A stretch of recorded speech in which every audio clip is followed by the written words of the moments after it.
Snow falls in silence across a landscape so vast it seems to swallow sound itself. The horizon stretches endlessly, a pale line where frozen earth meets winter sky, and between them moves nothing but wind. You stand at the edge of this world, breathing cold air that burns your lungs with each inhale.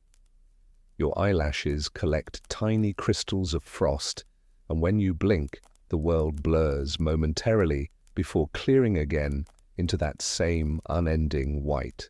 This is winter on the Great Plains, in the subarctic tree line, in the high deserts of the southwest, places where the cold arrives like a patient predator and stays for months.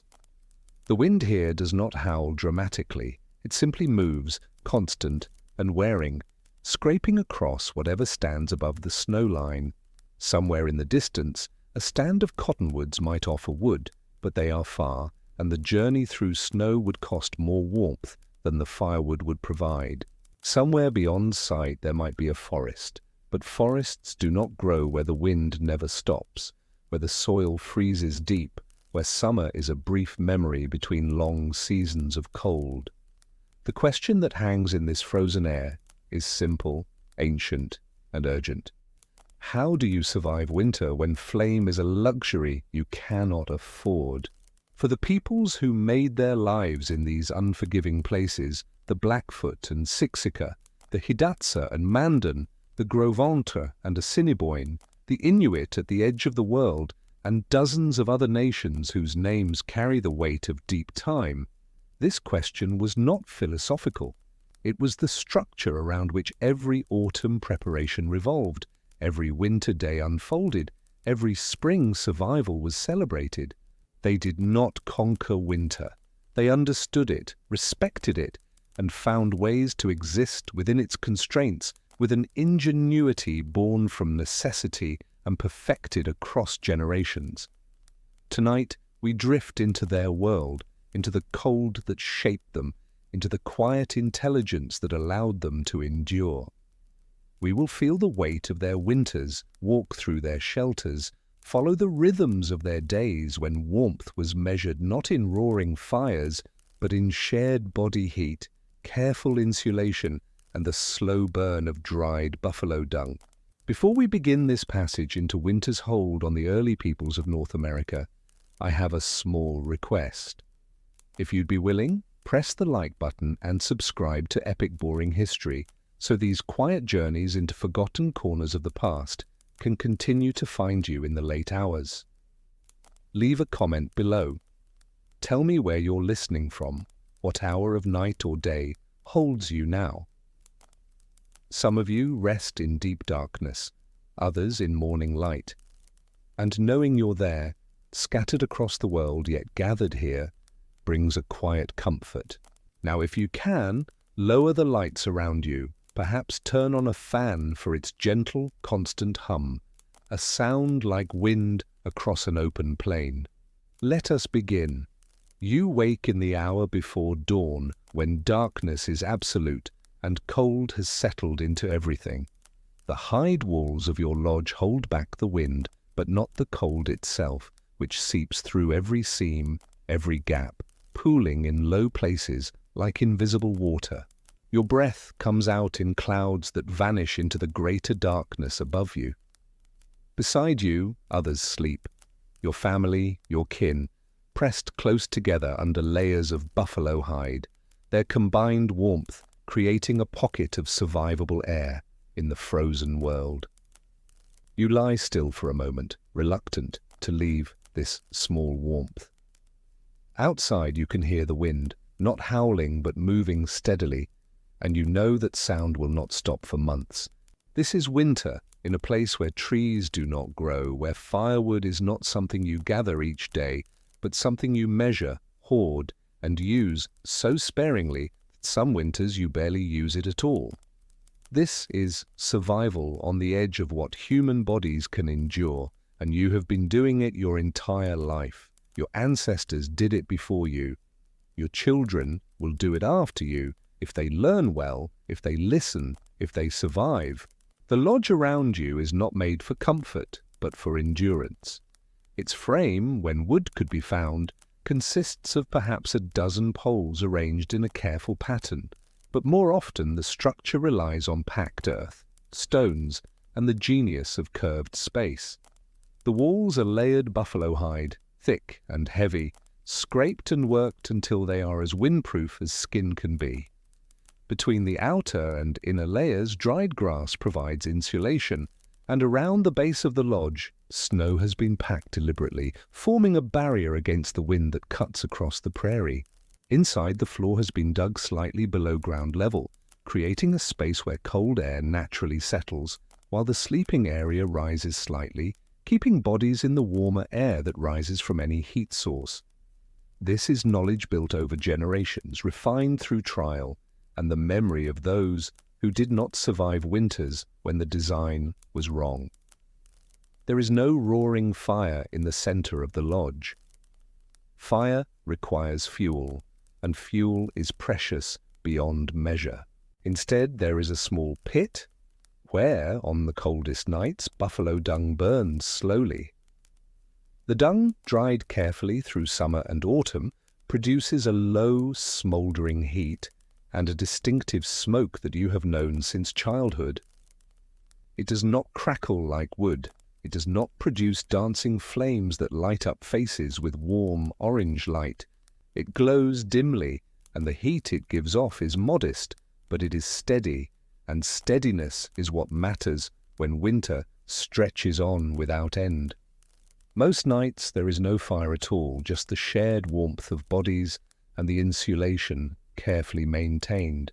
You finally move, the cold immediately finding every part of you that leaves the shelter of the hides. Your fingers are stiff as you reach up to touch the interior wall of the lodge, finding frost that has formed overnight from the moisture of breathing bodies. This frost must be scraped away carefully because if it melts during any brief warming, it will soak the hides, and wet hides provide no insulation. You scrape it with a piece of bone, letting the frost fall away in small showers, and the sound is soft, almost musical in the pre-dawn quiet. Around you, others begin to stir. The children are placed in the center of the sleeping area, surrounded by adults, kept warmest by the arrangement of bodies that is as deliberate as the construction of the lodge itself. An elder rises, moving slowly, checking the small pit where last night's dung has burned down to ash. There is no more fuel to add. The warmth it provided is gone, but its absence is expected, normal. The day begins not with breakfast by a warm fire, but with the slow process of preparing bodies for the cold. You pull on additional layers, hides with fur turned inward, wrapped carefully and tied with sinew. Around your feet, you bind more hide, stuffed with dried grass for insulation. Your hands you cover as best you can, though you know that for any work requiring dexterity, you will have to expose them, and exposed skin in this cold becomes painful within minutes. Before stepping outside, you take a small piece of fat, stored carefully, and eat it slowly. Fat is fuel for the body's internal fire, the one source of warmth that cannot be taken away by wind or scarcity. In winter, the body burns through fat rapidly, trying to maintain its temperature, and so the winter diet is rich with it: pemmican made from dried meat and rendered fat, marrow from bones cracked open, every part of the buffalo that carried fat carefully preserved and distributed. This is not food eaten for pleasure, but food eaten for survival, and you have learned not to waste a morsel. You step through the low entrance of the lodge, crawling because the doorway is deliberately small to minimize heat loss. Outside, the world is pale blue in the pre-dawn light, and the cold hits you like a physical force. Your eyes water immediately, and you know those tears will freeze on your cheeks if you do not blink them away. The wind is steady, not violent but constant, and it finds every gap in your clothing, every exposed bit of skin. The landscape around you is transformed by snow, all the small variations of summer smoothed into rolling white. Other lodges rise from the snow like small hills, their smoke holes dark against the pale sky. There is no smoke rising this morning from most of them. Smoke means burning fuel, and fuel is saved for when it is desperately needed, or for communal gatherings when resources can be pooled. Your first task is to check the snow insulation around your own lodge. During the night, wind may have scoured away sections, creating gaps where cold air can penetrate. You pack more snow against the base, patting it firm with your mittened hands. This work makes you breathe harder, and your breath forms clouds that hang briefly before the wind tears them away. Others emerge from their lodges, moving slowly, checking their own structures. There are no morning greetings shouted across the distance. Speaking sends warm air out of your body and invites cold air in. Instead, there are nods, small gestures of acknowledgement. Everyone here understands the economy of warmth, the constant calculation of energy spent versus heat preserved. Children appear, bundled so thoroughly that only their eyes are visible. They are kept close, never allowed to wander far, because children do not understand how quickly cold can kill. A child who falls asleep in the snow may not wake. A child who gets wet has little time before hypothermia sets in, and so they are watched constantly, their movements limited, their play quiet and close to the lodges. The sun rises, but it brings little warmth. In the deepest winter, the sun seems distant and pale, its light cold and blue. It illuminates the world without heating it, and the temperature may not rise above the point where your breath stops forming clouds until late afternoon, if at all. On the coldest days, the sun seems irrelevant, a reminder of a warmth that exists somewhere, but not here, not now. You walk with others toward a place where, yesterday, buffalo dung was spotted and collected. Today, you will search for more, because the collection of fuel is constant. Buffalo dung dries on the prairie throughout summer and autumn, becoming light and combustible. In winter, it is buried under snow, and so you must remember where the herds grazed, where the dung would be thickest, and dig for it. The work is cold and slow. You push aside snow with a flat piece of bone, feeling for the hard shapes of dried dung beneath. When you find a piece, you brush away snow and add it to the hide bag you carry. The dung is frozen solid, but it will burn when needed, and each piece represents warmth measured in minutes. Children help with this work when they are old enough, learning to recognize good dung from unusable pieces. This knowledge is survival knowledge passed down with the same importance as how to track game or read the sky for weather. By midday, your fingers are numb despite their wrapping, and you pause to tuck them under your arms against your body, waiting for feeling to return. The pain of cold fingers is sharp and persistent, and frostbite is a constant risk.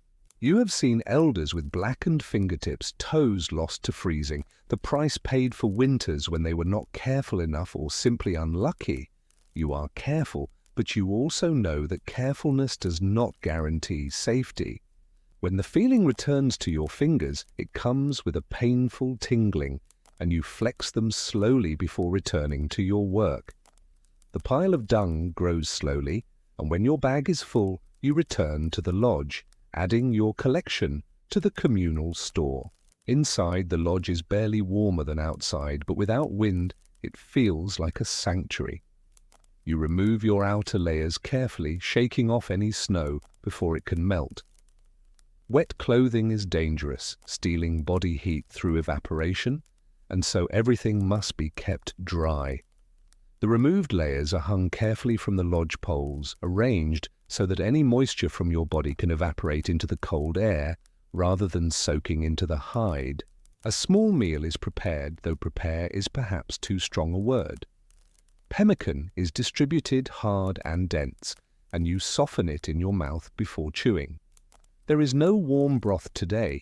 Heating water requires fire, and fire requires fuel that must be saved.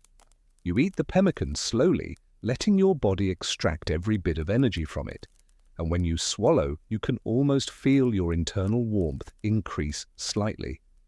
The afternoon passes in small tasks. Hides are checked for damage because a torn hide can be the difference between surviving a cold night and not surviving it. Sinew is softened between teeth and used to stitch small holes. This work requires dexterity, and so it is done inside, where hands can remain relatively warm enough to manipulate the fine thread. Others work on replacing the insulating grass in the lodge walls. Over time, grass compresses and loses its insulating properties, and so it must be refreshed. Fresh grass was gathered in autumn, dried and stored, and now it is carefully pushed into the spaces between hide layers, the work meditative and necessary. You work together quietly, the sound of breathing and the soft rustle of grass the only noise. As afternoon fades toward evening, the temperature drops noticeably. The pale blue sky deepens, and the cold intensifies in a way that seems almost personal, as if winter is paying closer attention. Inside the lodge, the family gathers. On some nights, a small amount of buffalo dung will be burned, creating a modest fire that is more psychological comfort than physical warmth. Tonight is one of those nights, and the dung is placed carefully in the pit, arranged so it will burn slowly. Someone produces a precious coal, kept alive from the last fire, wrapped in moss and bark. The coal is placed among the dung, and gentle blowing encourages it to catch. The dung begins to glow rather than flame, and smoke rises, carrying that distinctive smell that is the smell of winter survival. The warmth it produces is minimal, but everyone shifts slightly closer to the pit, hands extended toward the glow. Children are given the closest positions, and they sit very still, understanding that this fire is special, that it represents fuel that could have been saved. Someone begins to sing very softly a song that is old, that has been sung on winter nights for longer than anyone can remember. The song is not about grand events or dramatic stories. It is about the rhythm of seasons, the return of warmth, the patience required to endure. Others join in, their voices low and blending, and the song continues for a long time, repetitive and soothing, a reminder that this has been done before, that others have survived, that spring will come. The fire dies down slowly, and no more fuel is added. The glow fades, and darkness fills the lodge except for the faint light that comes through the smoke hole from stars or moon. Bodies begin to arrange themselves for sleep. The children are placed in the center again, and adults curl around them, sharing warmth through proximity. You lie down, pulling buffalo hides over yourself, layering them carefully. The cold is immediate wherever the hide does not cover, and you adjust, tucking edges, trying to seal yourself into a cocoon of preserved warmth. Next to you, someone breathes steadily, already drifting toward sleep.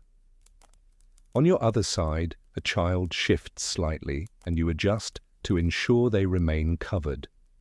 The wind outside continues its constant movement, rattling the lodge slightly, finding every small imperfection in the structure.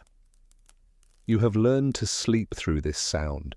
It is the sound of every winter night, and silence would be strange, unsettling. Your body is not comfortable. The cold is always there, a pressure against your awareness, demanding attention. Your muscles are slightly tensed, burning energy to generate warmth, and you consciously relax them, knowing that tension wastes precious calories. Your feet are cold despite their wrappings, and you flex your toes inside their bindings, trying to keep blood moving. Sleep comes slowly in stages. You drift toward it, then wake slightly as someone shifts, or the wind gusts more strongly. Each time you wake, you check mentally. Are you warm enough? Are the children covered? Is everyone breathing steadily? Then you drift again, deeper, and the cold recedes slightly as your consciousness recedes with it. In your dreams, there is sometimes warmth. You dream of summer, of walking in tall grass under a hot sun, of water that is not frozen, of air that does not hurt to breathe. These dreams are vivid, and detailed, your mind recreating what your body cannot currently experience. When you wake, briefly, the contrast is sharp, and you must reorient yourself to the cold, to winter, to the reality of survival. The night passes this way, measured in small wakings and deeper sleeps, in adjustments of hides and unconscious movements seeking warmth. Outside, the stars wheel slowly overhead, indifferent and cold. The temperature continues to drop through the night, reaching its lowest point in the hours before dawn. Frost forms again on the interior hides, a daily occurrence, and by morning it will need to be scraped away again, the cycle continuing. When dawn comes, it comes slowly, the darkness lifting by degrees until the interior of the lodge shifts from black to deep grey. You wake before full light, as you always do, and lie still for a moment, gathering your resolve to leave the small warmth of your sleeping hides. Another day begins, identical in its structure to yesterday, to the day before, to all the days that stretch behind you into winter's beginning and ahead to its eventual end. There is no variation, no excitement, no drama. There is only the steady, grinding persistence of cold and the equally steady, grinding persistence of survival. You do not think about how many more days of this remain. Counting would make it unbearable. You think instead about today, about the tasks that must be done today, and that narrowed focus is itself a survival skill, perhaps the most important one. Winter teaches patience or it kills you, and you have learned patience, have absorbed it into your bones over a lifetime of winters. You rise, scrape the frost, pull on your layers, eat your portion of fat, and step out into another day of cold. The rhythm continues, unbroken, necessary, and quietly heroic in its mundane repetition. The earth lodge that shelters you is not a temporary structure, but an achievement of engineering born from centuries of winter survival. Its walls are not simply hide stretched over poles, but a complex system designed to trap warmth, shed wind, and endure months of harsh weather without the luxury of abundant firewood. The construction began in autumn when the first cold warned of winter's approach. A circular pit was dug into the earth, perhaps 2 feet deep at the center, creating a space where cold air would naturally settle, leaving the sleeping areas above in relatively warmer air. Around this pit, a framework was built from whatever wood could be gathered or traded: cottonwood poles, willow branches, driftwood carried from distant rivers. These poles were arranged in a dome shape, each one carefully positioned and lashed together with sinew or braided plant fiber. Over this framework, layers were added with meticulous care. First, a layer of woven grass mats, then buffalo hides with the fur left on, then another layer of grass, then more hides with fur removed and scraped thin. The final outer layer was often plastered with mud mixed with grass, creating a surface that would freeze solid and become nearly windproof. In some lodges where earth was suitable, sod was cut and layered over the framework, creating a living roof that insulated even better than hides. The entrance was designed as a long, low tunnel that forced you to crawl, ensuring that wind could not blow directly into the living space.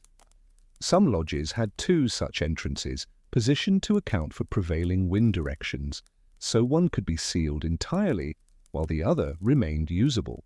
Inside, the floor was lined with more hides and woven mats, creating layers between sleeping bodies and the frozen ground below. These layers were critical. Direct contact with frozen earth would drain body heat relentlessly, and people had died from this oversight in poorly constructed shelters. The sleeping area was raised slightly, a subtle platform of packed earth or arranged hides, keeping people in the zone where body heat accumulated. Around the edge of this sleeping area, the walls of the lodge curved inward, creating a smaller volume that bodies could more easily warm with their presence alone. The smoke hole at the top of the lodge was not simply a hole, but a carefully designed opening with an adjustable cover. On the coldest days, it might be covered entirely, accepting the smoke from any fire in exchange for retaining heat. On less brutal days, it could be opened partially, allowing some air circulation while still maintaining most of the warmth. This balance between breathable air and heat retention was a constant calculation, adjusted throughout the day as conditions changed. Storage of supplies within the lodge was strategic. Food stores, pemmican, dried meat, fat, were kept in the coldest sections near the floor, where the natural cold preserved them without the need for burial outside in snow. Tools and weapons were kept in warmer areas where hide and sinew would not become so brittle they cracked with use. Fuel, the precious dried buffalo dung, was stored in hide bags hung from the ceiling, away from any moisture that might reduce its combustibility. The buffalo dung itself deserves more attention than one might initially think. To eyes accustomed to wood fires, burning dung seems primitive, desperate, a last resort. But for the peoples of the treeless plains, buffalo dung was not a poor substitute for wood. It was the primary fuel, and it had properties that made it well suited for their needs. Buffalo dung dried naturally on the prairie, baked by summer sun until it became light, fibrous, and almost pleasant-smelling when compared to fresh waste. A single buffalo produced copious amounts of dung, and a large herd grazing for weeks in one area would leave behind a fuel source that could sustain a community through winter. The collection of this dung was a task for late summer and autumn, when it was driest and easiest to gather. You would walk the prairie where herds had been, collecting the dried pieces and placing them in large hide bags. Children learned this work early, understanding that their winter warmth depended on their autumn diligence. When burned, buffalo dung did not produce the high flames of wood, but rather a steady, glowing heat. It burned slowly, a single piece lasting much longer than an equivalent piece of wood, making it efficient for overnight fires. The smoke it produced was thick and distinctive, but not unbearable, and in lodges where ventilation was limited, it caused less breathing difficulty than wood smoke. Its ash was fine and light, easily swept away, and some people used it mixed with fat to create a soap-like substance for washing. Yet even with careful collection, the amount of dung available was limited, and so its use was rationed carefully. Most days there was no fire at all during daylight hours, regardless of how cold it became. Fire was reserved for the coldest nights, for times when someone was sick and needed extra warmth, for communal gatherings where the social benefit outweighed the fuel cost. This meant that the baseline state of winter existence was cold, persistently and unavoidably cold.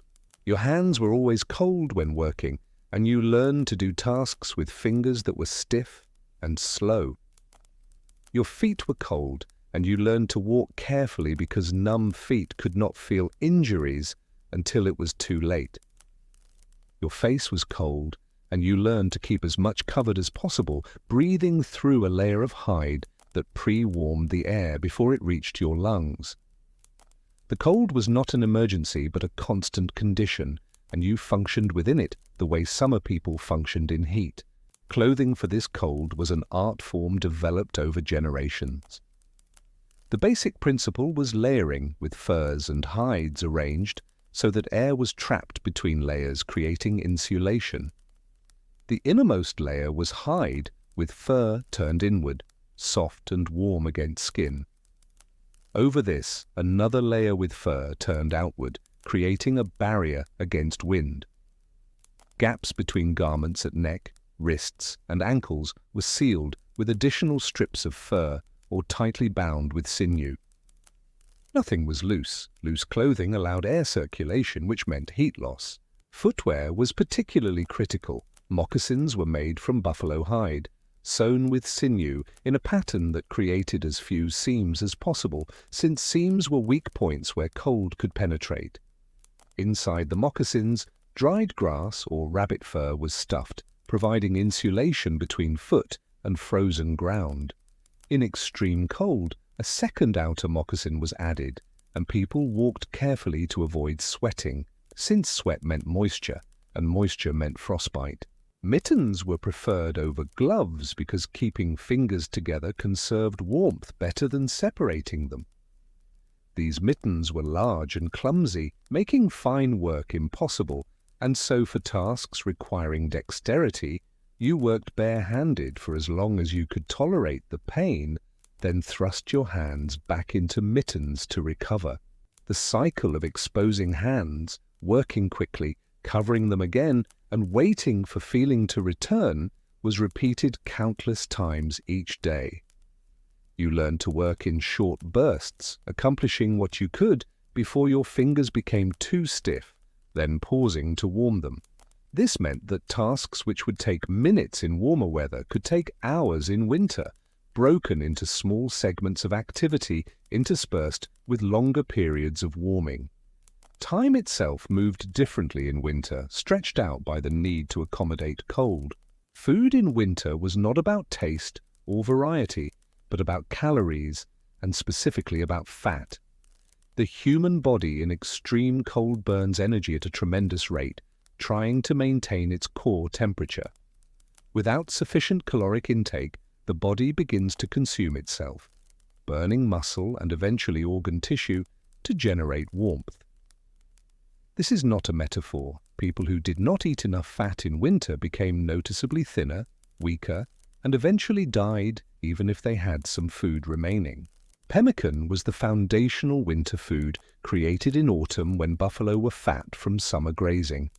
Meat was cut into thin strips and dried until completely desiccated, then pounded into a powder. This powder was mixed with rendered fat and sometimes dried berries, then packed into hide bags where it would keep for months without spoiling. The result was incredibly calorie-dense. A small amount of pemmican provided the energy needed to sustain body heat for hours. You ate pemmican throughout the day, small amounts at a time, keeping your internal furnace stoked. On days when hunting was successful and fresh meat was available, it was eaten immediately, while body heat could help with digestion. The choicest parts, liver, kidneys, fat deposits, were consumed first, their nutritional value too important to risk to spoilage. Bone marrow was extracted by cracking bones, the warm, fatty substance eaten with something approaching reverence for its life-sustaining properties. When there was enough fuel to create a fire large enough for cooking, bone broth was made, simmered for hours to extract every bit of nutrition from bones and scraps. This broth was thick with fat, and drinking it hot was one of the few times in winter when you felt warmth inside your body. The sensation was memorable enough that it stayed with you for hours afterward, a reminder that warmth was possible, that it still existed somewhere in the world. But such meals were rare, perhaps once or twice a week at most, and the rest of the time you ate cold food and learned not to miss the alternative. Water in winter was another challenge. Snow could be melted, but melting snow required heat, and heat required fuel. Eating snow directly was dangerous. It lowered your core temperature and used precious body heat to melt it in your stomach. Instead, snow was placed in hide bags and brought inside the lodge, where body heat from the inhabitants would slowly melt it into water. This process was slow, and the water it produced was limited, and so water consumption decreased in winter. You learned to function slightly dehydrated, your lips cracked and your throat dry, because the alternative was unsustainable fuel use.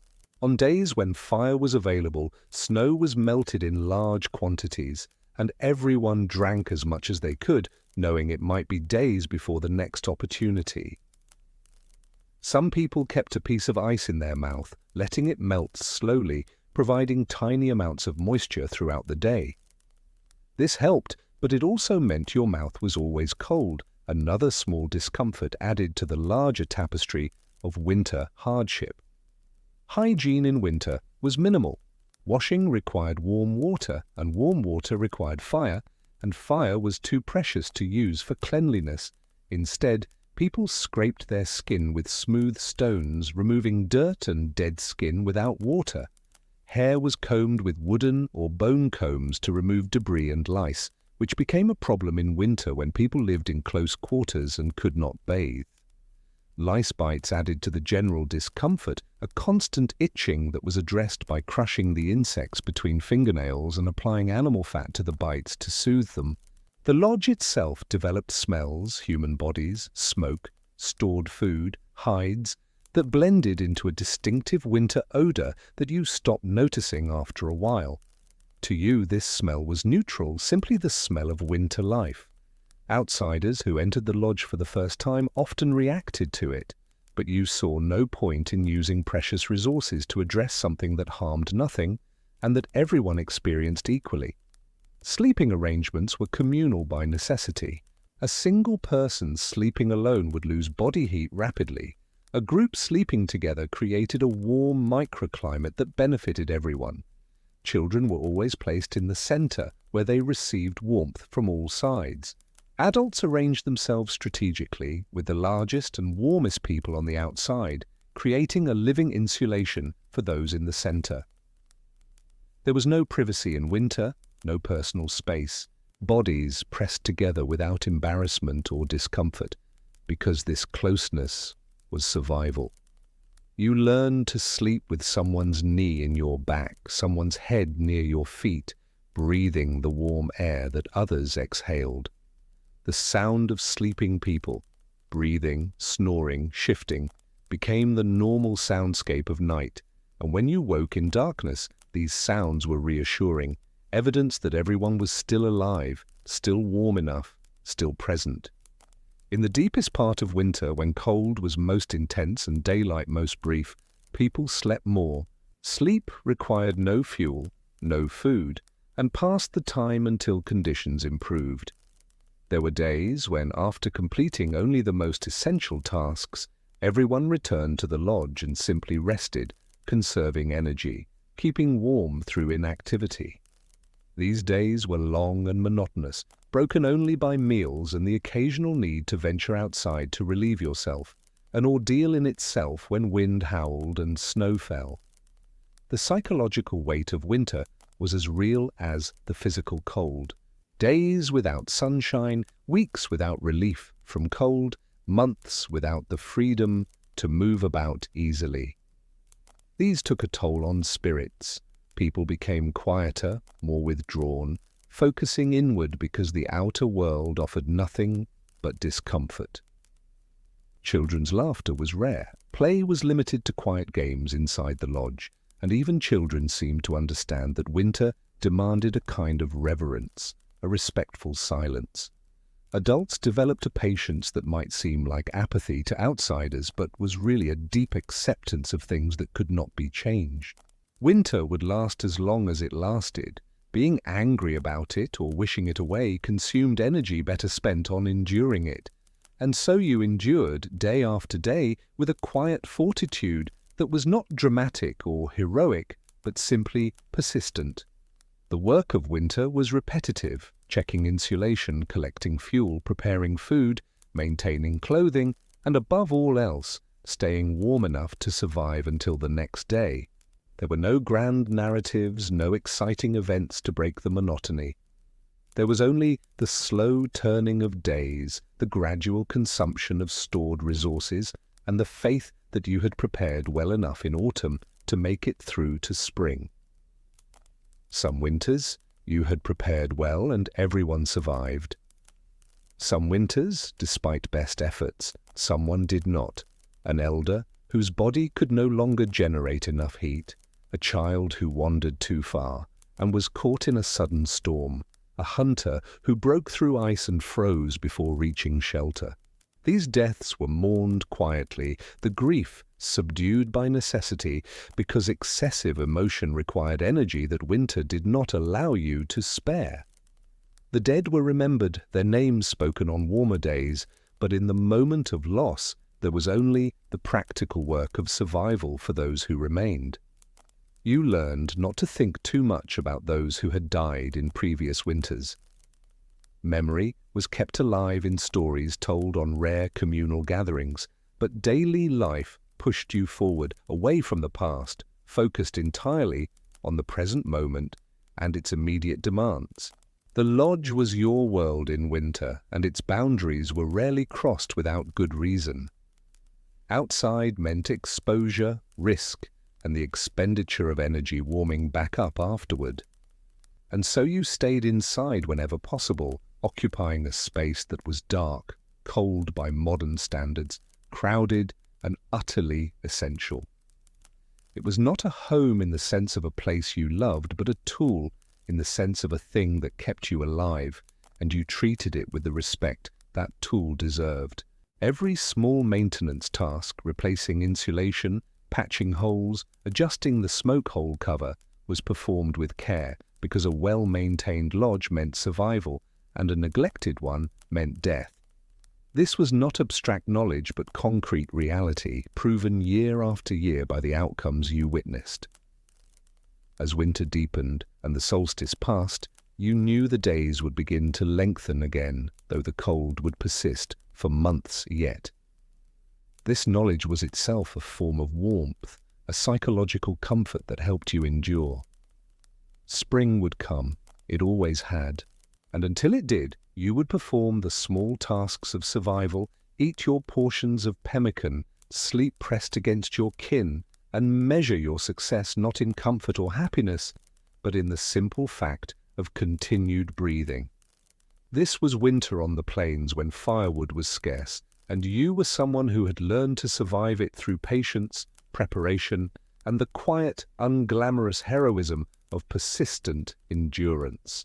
There was a woman whose name has come down through memory as Running Eagle, though she was born with another name, a softer name spoken by her mother in the warmth of summer when the world seemed generous and forgiving. She was Piegan, what others called Blackfoot, born in a season when the buffalo were fat and the hunting was good, when the prairie grass stood tall and golden, and her earliest memories were of warmth and plenty, of days that stretched long into gentle evenings, filled with the sounds of her people moving through their daily rhythms. Her childhood, like all childhoods among her people, was an education in survival that began almost from the moment she could walk and observe the world with understanding eyes. She learned which plants could be eaten and which would make you sick, how to walk without making noise through grass or over fallen leaves, how to read the sky for weather by observing the movement of clouds and the behavior of birds, how to predict where animals would be by understanding their needs for water and forage and their patterns across the seasons. But the lessons that stayed with her most deeply were the winter lessons, because winter was the great teacher, the season that revealed whether you had learned properly or whether your learning had been incomplete, inadequate for the harsh realities that cold months brought. She remembered her first conscious winter, perhaps when she was 4 or 5 years old, still small enough to sleep curled against her mother like a small animal seeking warmth, sharing body heat under layers of buffalo hide that had been carefully tanned and prepared in the previous autumn. She remembered the sound of wind, constant and patient, never resting, a presence that became as familiar as breathing, and the way her mother would wake in the darkness to check that all the children were still covered, still warm, her hands moving gently over small bodies to ensure no one had kicked off their coverings in sleep. She remembered the taste of pemmican, how her small teeth struggled with its dense, concentrated richness, how her mother would soften it slightly in her own mouth before giving it to her daughter to chew, a gesture of love that also served the practical purpose of making food more digestible for a young child. These memories were not dramatic, but foundational, the building blocks of understanding that winter was a reality to be navigated with skill and preparation rather than something to be feared or avoided. The lessons came in small increments woven into daily life: how to conserve energy by moving deliberately rather than wastefully, how to keep your feet dry because wet feet in winter could mean death, how to recognize the subtle signs that someone was becoming dangerously cold before the condition became critical. Her father was a hunter, respected for his ability to find game, even in the hardest seasons when other men returned empty-handed, and he began teaching her the skills of tracking. When she was still quite young, younger than most children received such instruction. This was unusual. Hunting was typically men's work, part of a division of labor that had evolved over countless generations. But her father saw something in her attention, her patience, her willingness to endure discomfort without complaint that suggested she might possess the temperament necessary for such work. He took her with him on short expeditions near the winter camp, showing her how to read tracks in snow, interpreting the stories written there by the passage of animals. He taught her how to distinguish the prints of buffalo from elk, how to tell deer from pronghorn, how to read the depth and clarity of tracks to judge an animal's size and weight. She learned to tell how recently an animal had passed by, examining the sharpness of track edges in frozen snow, understanding that wind and time softened these edges in predictable ways. She learned to move slowly, conserving energy for when it would truly be needed, and to observe constantly because observation cost nothing in terms of physical resources, but could save your life by providing information that turned survival from luck into skill. One winter, when she was perhaps 10 or 11, still a child in years but already carrying responsibilities beyond her age, her father fell ill. The illness came suddenly, as winter illnesses often did, a cough that deepened over the course of days, a fever that would not break, despite the remedies her mother tried, a weakness that spread through his limbs until he could barely rise from his sleeping hides to relieve himself outside the lodge. There was no medicine that could help him, only time and rest and the body's own will to survive, its mysterious ability to either fight off what afflicted it or succumb. For weeks he lay in the lodge, his strong body reduced to something frail and vulnerable, and the family's survival depended on what had been stored in autumn and what her older brother could hunt. But her brother was young himself, perhaps 15 or 16, still learning the nuances of tracking and reading animal behavior, and he came back from hunts more often without game than with it. His failures were not due to lack of effort or courage, but simply to inexperience, to not yet having developed the intuition that came only from years of practice. The family began to ration their pemmican more carefully, eating less each day, measuring out portions that left everyone hungry but kept starvation at bay. Running Eagle felt hunger become a constant companion, a hollow feeling that never quite left, a sensation she learned to carry without letting it dominate her thoughts or slow her movements. She watched her mother's face grow thinner, the roundness leaving her cheeks, saw her father's skin stretch tight over his bones as his body consumed itself trying to fight the illness. She understood, with a clarity unusual in one so young, that they were approaching the edge of what was survivable, that the margin between persistence and catastrophe was narrowing with each passing day. It was during this time that she first went hunting alone, without permission, because asking permission would have meant being told no, meant being reminded that she was still a child, still a girl, still someone who should wait in the lodge rather than venture out into danger.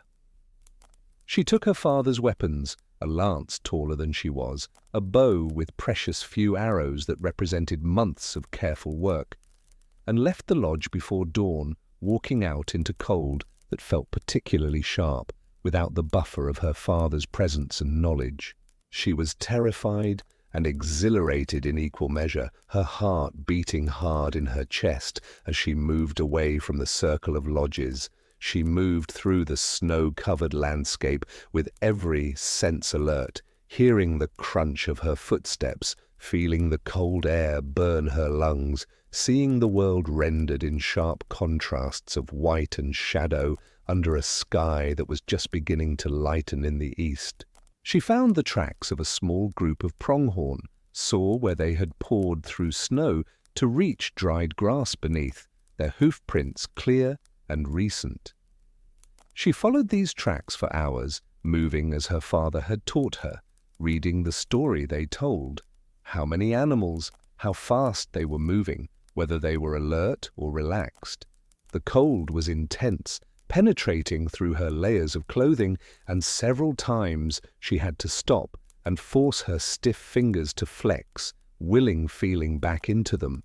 She would tuck her hands under her arms, close to her body's core heat, and wait until sensation returned, accompanied by painful tingling. Her feet were numb despite the fur-lined moccasins she wore, and her face felt frozen, the skin tight and burning with cold. But she continued, because turning back meant returning empty-handed, and empty-handed meant watching her family starve, meant seeing her father's condition worsen without the nourishment that might help his body heal. The pronghorn, when she finally saw them, were far across an open expanse, too far for a reliable shot with her bow, their tan bodies standing out against the snow. She watched them for a long time, noting which way the wind blew by, feeling it against her face and watching how it moved the sparse vegetation, where the sun was in the sky, and how the shadows fell, how the animals moved and fed in their particular patterns. Then she began a slow, patient stalk, moving only when they were not looking, their heads down to feed or turned away.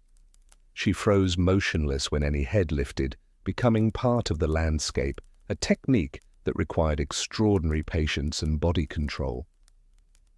The stalk took hours, and the sun moved across the sky while she covered ground that could have been walked in minutes if she had been able to move normally. By the time she was within range, her body was shaking with cold and exhaustion, tremors running through her muscles that threatened to ruin her aim. She had to wait, breathing slowly, deliberately calming herself until her hands were steady enough to draw the bow without the arrow wavering. Her first arrow missed, and the pronghorn scattered in that instant, explosive flight that made them among the fastest animals on the prairie. But one animal, perhaps confused or unlucky, ran toward her rather than away.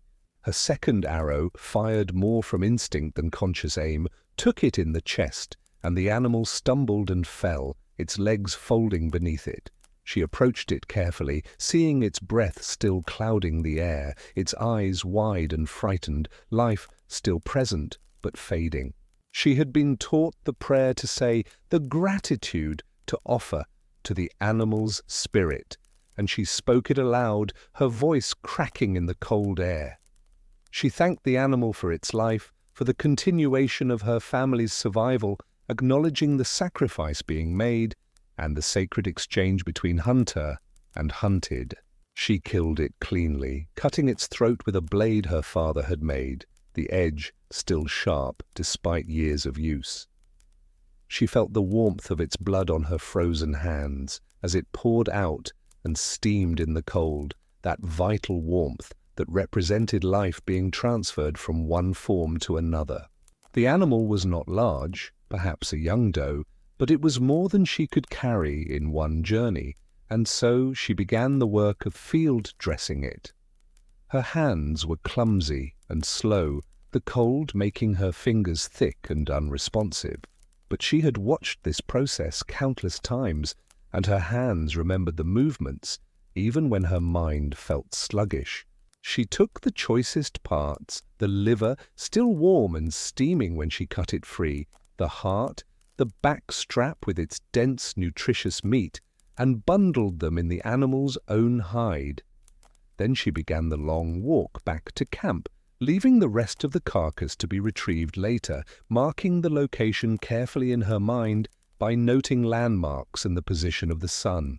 The bundle was heavy, much heavier than she had anticipated, and she had to stop frequently to rest, shifting the weight from one shoulder to the other. She felt her shoulders begin to burn with strain, the muscles protesting this unfamiliar burden, but she kept moving because stopping for too long meant the risk of becoming too cold, too tired to continue. By the time she reached the lodge, it was long past dark, the camp quiet and settled for the night. She was moving in a kind of trance, one foot in front of the other, no longer really thinking, just persisting through sheer determination. Her mother saw her first, emerging from the lodge entrance at the sound of footsteps, and her face showed shock, then relief, then something like pride. There was also fear in her mother's eyes, fear at what might have happened, fear at what it meant that her young daughter had been driven to such measures. Running Eagle dropped the bundle at her mother's feet and said simply that there was more meat still out on the prairie, that someone would need to retrieve it tomorrow before scavengers found it.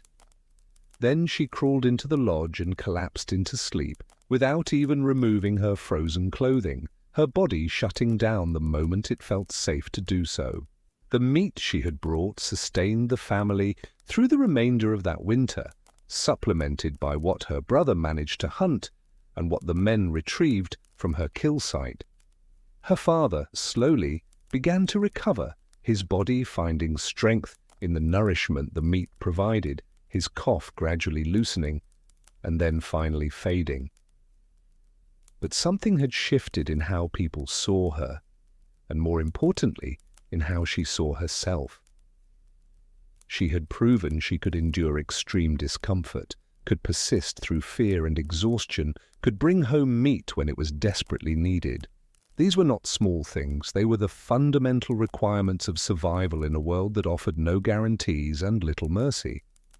She had demonstrated she possessed them, and this knowledge changed her relationship to the world around her, gave her a confidence that was rooted not in arrogance, but in tested capability. As she grew older, she continued to hunt, and her skills improved with practice in that incremental way that turns effort into mastery. She learned to shoot more accurately, understanding how to compensate for wind and distance, how to read an animal's likely movement before it happened. She learned to track more effectively, seeing patterns invisible to less experienced eyes, understanding not just where animals had been, but where they were likely to go. She learned to read weather and animal behavior with increasing sophistication, developing an intuition that seemed almost supernatural, but was actually the product of countless hours of careful observation. Some of the men grumbled about a woman doing men's work, their pride, perhaps wounded by her success, where they sometimes failed. But her success was undeniable, and in a society where survival was precarious and food was never certain, useful skills were valued regardless of who possessed them. She also participated in raids against enemy groups, again unusual for a woman, activities that required courage of a different kind than hunting. Her tactical sense and her courage under pressure earned respect even from those who initially doubted her, who had to revise their assumptions about what a woman could or should do. But it was her winter skills that truly set her apart, that made her name one spoken with particular respect when the cold months came. She seemed to have absorbed the lessons of endurance more completely than many of her peers, had learned to push through discomfort without complaint, to function even when her body screamed for rest and warmth. In the coldest winters, when others huddled in their lodges waiting for conditions to improve, she would still go out to hunt if game was needed. She would still perform the necessary work of checking traps and maintaining equipment, understanding that such work could not wait for comfort. This was not because she felt no cold. She felt it as acutely as anyone, the pain of frozen fingers and toes, the burning of cold air in her lungs. But she had learned to separate the feeling of discomfort from the decision about whether to act, understanding that survival often required action, regardless of how one felt. Cold was simply a condition, like darkness or wind, and you worked within it rather than waiting for it to pass. This philosophy, learned young and reinforced through years of experience, shaped her approach to all challenges, teaching her a kind of stoic persistence that became her defining characteristic. There was a winter that people still spoke of years later, a winter so cold that even the elders who had survived many harsh seasons said they had never experienced its equal. Snow fell for days without stopping, accumulating in drifts that buried familiar landmarks and made travel nearly impossible. Then the temperature dropped further, until even breathing seemed difficult. the air so cold it hurt your lungs and made you cough. Animals disappeared into their dens, into death, into elsewhere, and hunting became nearly impossible because there was simply nothing to hunt. The camp's food stores, carefully husbanded and rationed, began to run low and then lower still.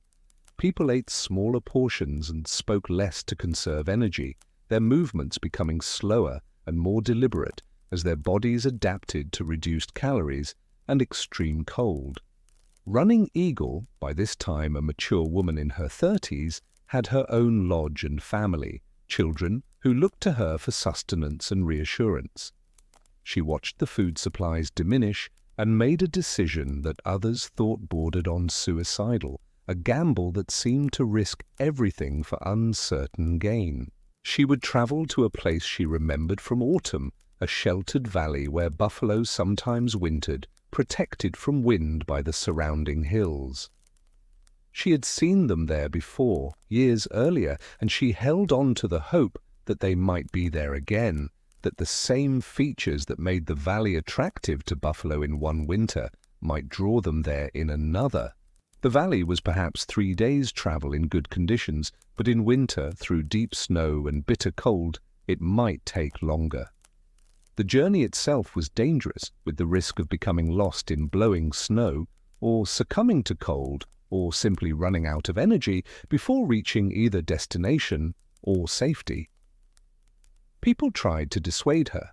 The cold was too intense, the risk too great, the reward uncertain.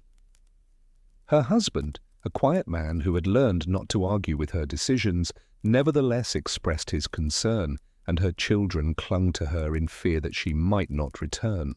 But she had the gift of calm certainty, that quality some people possess that makes their decisions seem inevitable rather than chosen. She prepared carefully, taking extra clothing layered in ways that would trap warmth. Pemmican calculated precisely for the journey with a small reserve in case she was delayed. She packed her weapons, choosing carefully which to bring and which to leave behind, balancing the need for capability against the burden of weight. She took a small amount of precious fuel, dried buffalo dung and bundled twigs, in case she needed to make fire, though she knew that in such extreme cold, fire itself became difficult, the wood reluctant to catch and sustain flame. She left before dawn on a day when the sky was clear and bitterly cold, stars still visible overhead like chips of ice. Her breath formed clouds that froze on her face, wrapping almost immediately, tiny crystals of ice forming on the fur that edged her hood. The journey was exactly as difficult as anticipated. The cold was crushing, relentless, a physical presence that seemed determined to find every gap in her clothing, every moment of weakness. She had to stop frequently to move her fingers and toes, fighting off the numbness that threatened to become frostbite, that creeping death of tissue that could cost fingers or toes or worse. She walked through landscapes emptied by winter, seeing no animals, no birds, nothing but snow and sky, and the distant mountains that marked her destination. The silence was profound, broken only by the crunch of her footsteps and the whisper of wind across the snow. On the first night, she dug a shelter in the snow, a technique her father had taught her, creating a small space that trapped her body heat and protected her from wind. She slept fitfully, waking often to check that she was not becoming dangerously cold, that her shelter had not collapsed.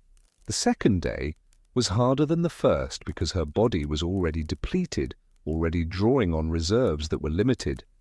Every step required conscious effort, and she had to continually remind herself why she was doing this, visualizing her children's faces, remembering the hollow look in their eyes that came from constant hunger. On the second night, she made a small fire using the fuel she had brought, not because she wanted to, but because her body was beginning to fail.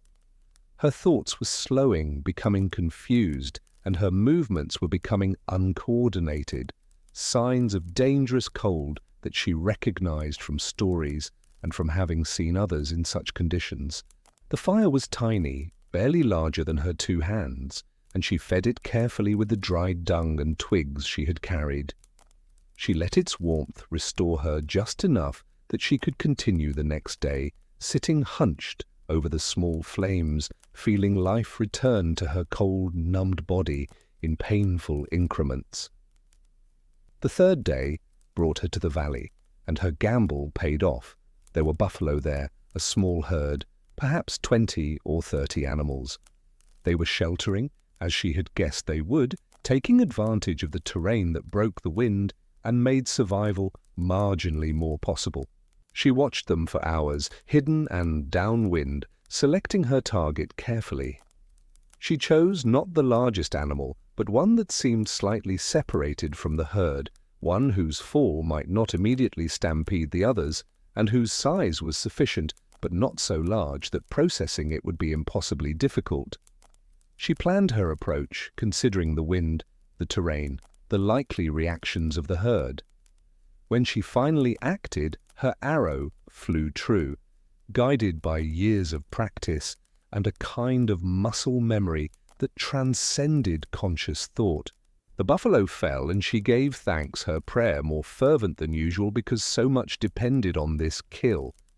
Then she began the practical work of processing the meat, work that was difficult and exhausting but necessary. She took what she could carry, the best cuts that would provide the most nutrition for their weight. She cached the rest where it could be retrieved later, covering it with snow and marking the location carefully, knowing that her people's survival might depend on others being able to find this stored food. The return trip was harder than the outward journey because she carried heavy weight and because her energy was depleted from days of extreme exertion in extreme cold. She walked through day and night with brief rests, knowing that the meat she carried was life itself for her family and for others in the camp who were hungry, knowing that delay might mean arriving too late. Her body moved mechanically, one step after another, past exhaustion into some realm beyond where physical sensation became distant and unimportant. She watched herself from outside herself, noting with detachment when she stumbled, when her vision blurred, when her thoughts became confused and had to be pulled back to focus. When she finally arrived, staggering with exhaustion, barely able to stand, the meat she brought was distributed widely. People ate and began to regain strength, and she saw color return to faces that had become gray with privation. More importantly, a party of men went back to retrieve the cached meat, following her directions to the valley. The combined food was enough to carry the community through to spring, to bridge that terrible gap when stored food ran out and new food was not yet available. Running Eagle had risked death to prevent starvation, and while she did not speak of this in heroic terms, she simply said it needed to be done, shrugging off praise with a discomfort that came from genuine humility. Others remembered. Her story became one that was told to children on winter nights, an example of courage, skill, and the kind of stubborn endurance that winter demanded. But the story, as told, sometimes missed the less dramatic truth that her survival and the survival of her people was not about one dramatic journey, but about hundreds of small, cold, uncomfortable days. It was about mornings when she rose, despite exhaustion, when every fiber of her being wanted only to stay in the warmth of her sleeping robes, but duty required movement.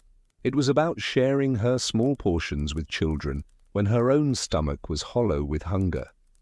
It was about countless moments of discomfort endured without drama or complaint, without an audience to witness or applaud. Winter shaped her in ways both visible and invisible, leaving marks on her body and spirit that told the story of her life. Her hands were scarred from frostbite, fingers that had been frozen and healed, the tissue different afterward, less flexible but functional. Her face was weathered from constant exposure, skin darkened and lined in patterns that mapped years of sun and wind and cold. Her body was lean and hardened from years of insufficient food and constant exertion, muscle and sinew visible beneath skin, no softness anywhere. But more than these physical marks, winter had shaped her spirit, had taught her a patience and persistence that served her in all seasons. She had learned that comfort was temporary, but capability was lasting, that the body could endure far more than the mind believed possible, that survival was often simply a matter of continuing when everything in you wanted to stop. She died eventually, not from winter, but in a raid, fighting to protect her people from an enemy group that had attacked at dawn. Her death was mourned widely, and her burial was accompanied by ceremonies that recognized her contributions to her people's survival. But it is her winters that deserve remembering. The cold mornings when she rose, despite exhaustion, the hungry days when she shared her small portions with children. It is the countless moments of discomfort endured without drama or complaint that constitute the true heroism of her life. She was not exceptional in her suffering. Everyone suffered in winter, everyone endured cold and hunger and the daily grind of survival. She was exceptional in her response to that suffering, in her refusal to let it stop her from doing what survival required. Her life was not a tale of triumph over winter, but of negotiation with it, of finding ways to persist within constraints that could not be changed. She could not make winter warmer or food more abundant or survival less difficult, but she could control her own actions, her own persistence, her own willingness to endure. And in this, she was perhaps more representative of her people than any dramatic story could capture. They were all negotiating with winter, all finding ways to persist. They were all teaching their children the skills and attitudes that made survival possible, passing down knowledge accumulated over generations. Running Eagle's story is one story, but it echoes thousands of other stories from thousands of other winters, each one a quiet testament to human persistence. These stories speak to something fundamental about human nature, the capacity to endure, to adapt, to find meaning and purpose even in the hardest circumstances. They remind us that survival is rarely dramatic, rarely a single moment of heroic action, but rather an accumulation of small decisions and persistent efforts. They remind us that courage is not the absence of fear, but the ability to act despite it, that strength is not invulnerability, but the capacity to continue despite being hurt. The winters that shaped Running Eagle were not unique to her. They were the winters that shaped generations of her people, harsh teachers that demanded respect and preparation, and the kind of stoic endurance that modern comfort has largely eliminated from human experience. Yet the lessons remain relevant, that discomfort can be endured, that persistence matters, that community survival sometimes requires individual sacrifice.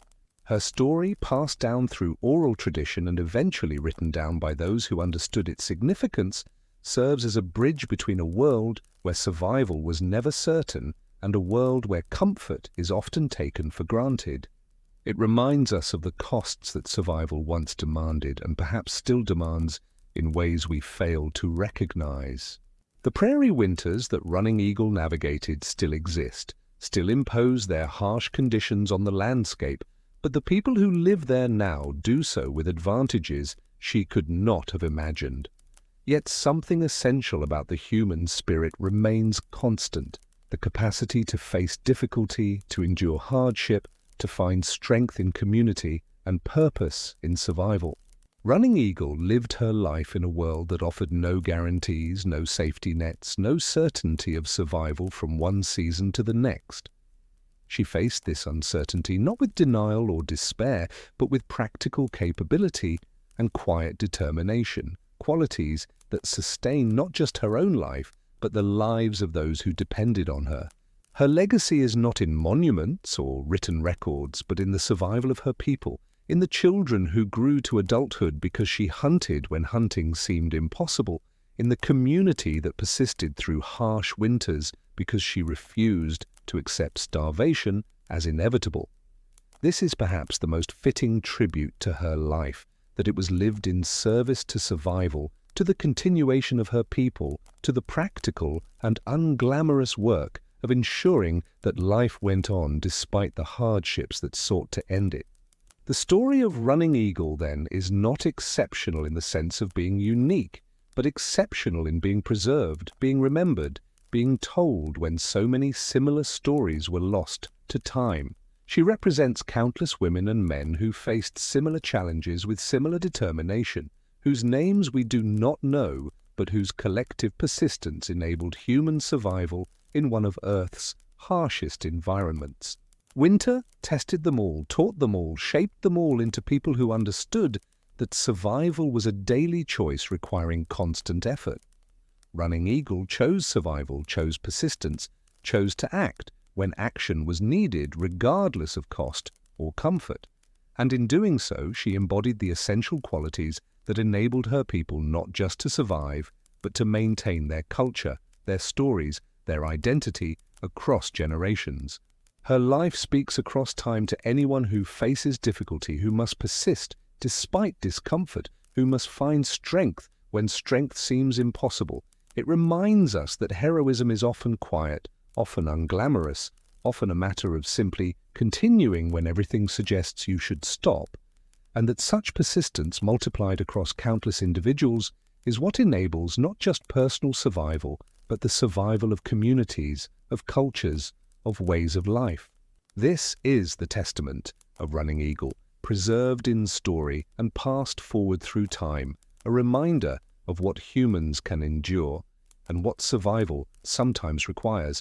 Not moments of triumph, but seasons of persistence, not dramatic victories, but steady, stubborn continuation in the face of conditions that seem, from our comfortable distance, almost unimaginable in their harshness. There is an object in a museum collection, catalogued with careful notation, that captures something essential about survival in a land where wood was scarce. It is a small bundle, wrapped in deteriorating hide, and inside are pieces of dried buffalo dung, each piece roughly the size of a hand, dark and fibrous and completely unremarkable to anyone who does not understand what they represent. The bundle was found in an abandoned earth lodge discovered by archaeologists excavating a winter campsite that had been occupied seasonally for perhaps 300 years. The lodge had been built into a hillside for additional insulation, its entrance facing away from prevailing winds, and around its perimeter were the traces of snow that had been deliberately packed against the walls. Inside, the floor showed the characteristic pattern of communal winter habitation, a central area where bodies had compressed the earth through repeated lying, radiating out to the edges where fewer marks showed. In one corner, elevated slightly on a platform of woven grass, was where the bundle had been placed. The archaeologists who found it understood immediately what they were looking at: a cache of fuel, stored carefully for use during the hardest part of winter, placed where moisture could not reach it, where it would remain dry and combustible. Each piece of dung in the bundle represented hours of warmth, measured and precious, and the fact that it had been left behind suggested either a sudden departure or a death that prevented its use. The museum label describes it clinically: fuel cache, buffalo dung, circa 1780-1820, Hidatsa or Mandan. But the object itself speaks to something the label cannot capture: the profound transformation of waste into life, of the mundane into the sacred. To understand this transformation, you must first understand the buffalo. The buffalo was not simply an animal to the peoples of the Great Plains, but rather the center around which life revolved. Everything useful came from the buffalo: meat for food, hides for clothing and shelter, sinew for thread and bowstrings, bones for tools and needles, hooves for glue, horns for cups and spoons. Even the stomach was used as a water container, and the skull was kept for spiritual ceremonies. Nothing was wasted, because waste was a concept that made no sense when the source of all necessities might disappear for months during winter migration. The buffalo's dung, then, was simply one more gift, one more resource to be gathered and used. But unlike meat or hide, which were obviously valuable, Dung required a cognitive leap to see as useful, and this leap had been made so long ago that no one remembered a time when it was not used.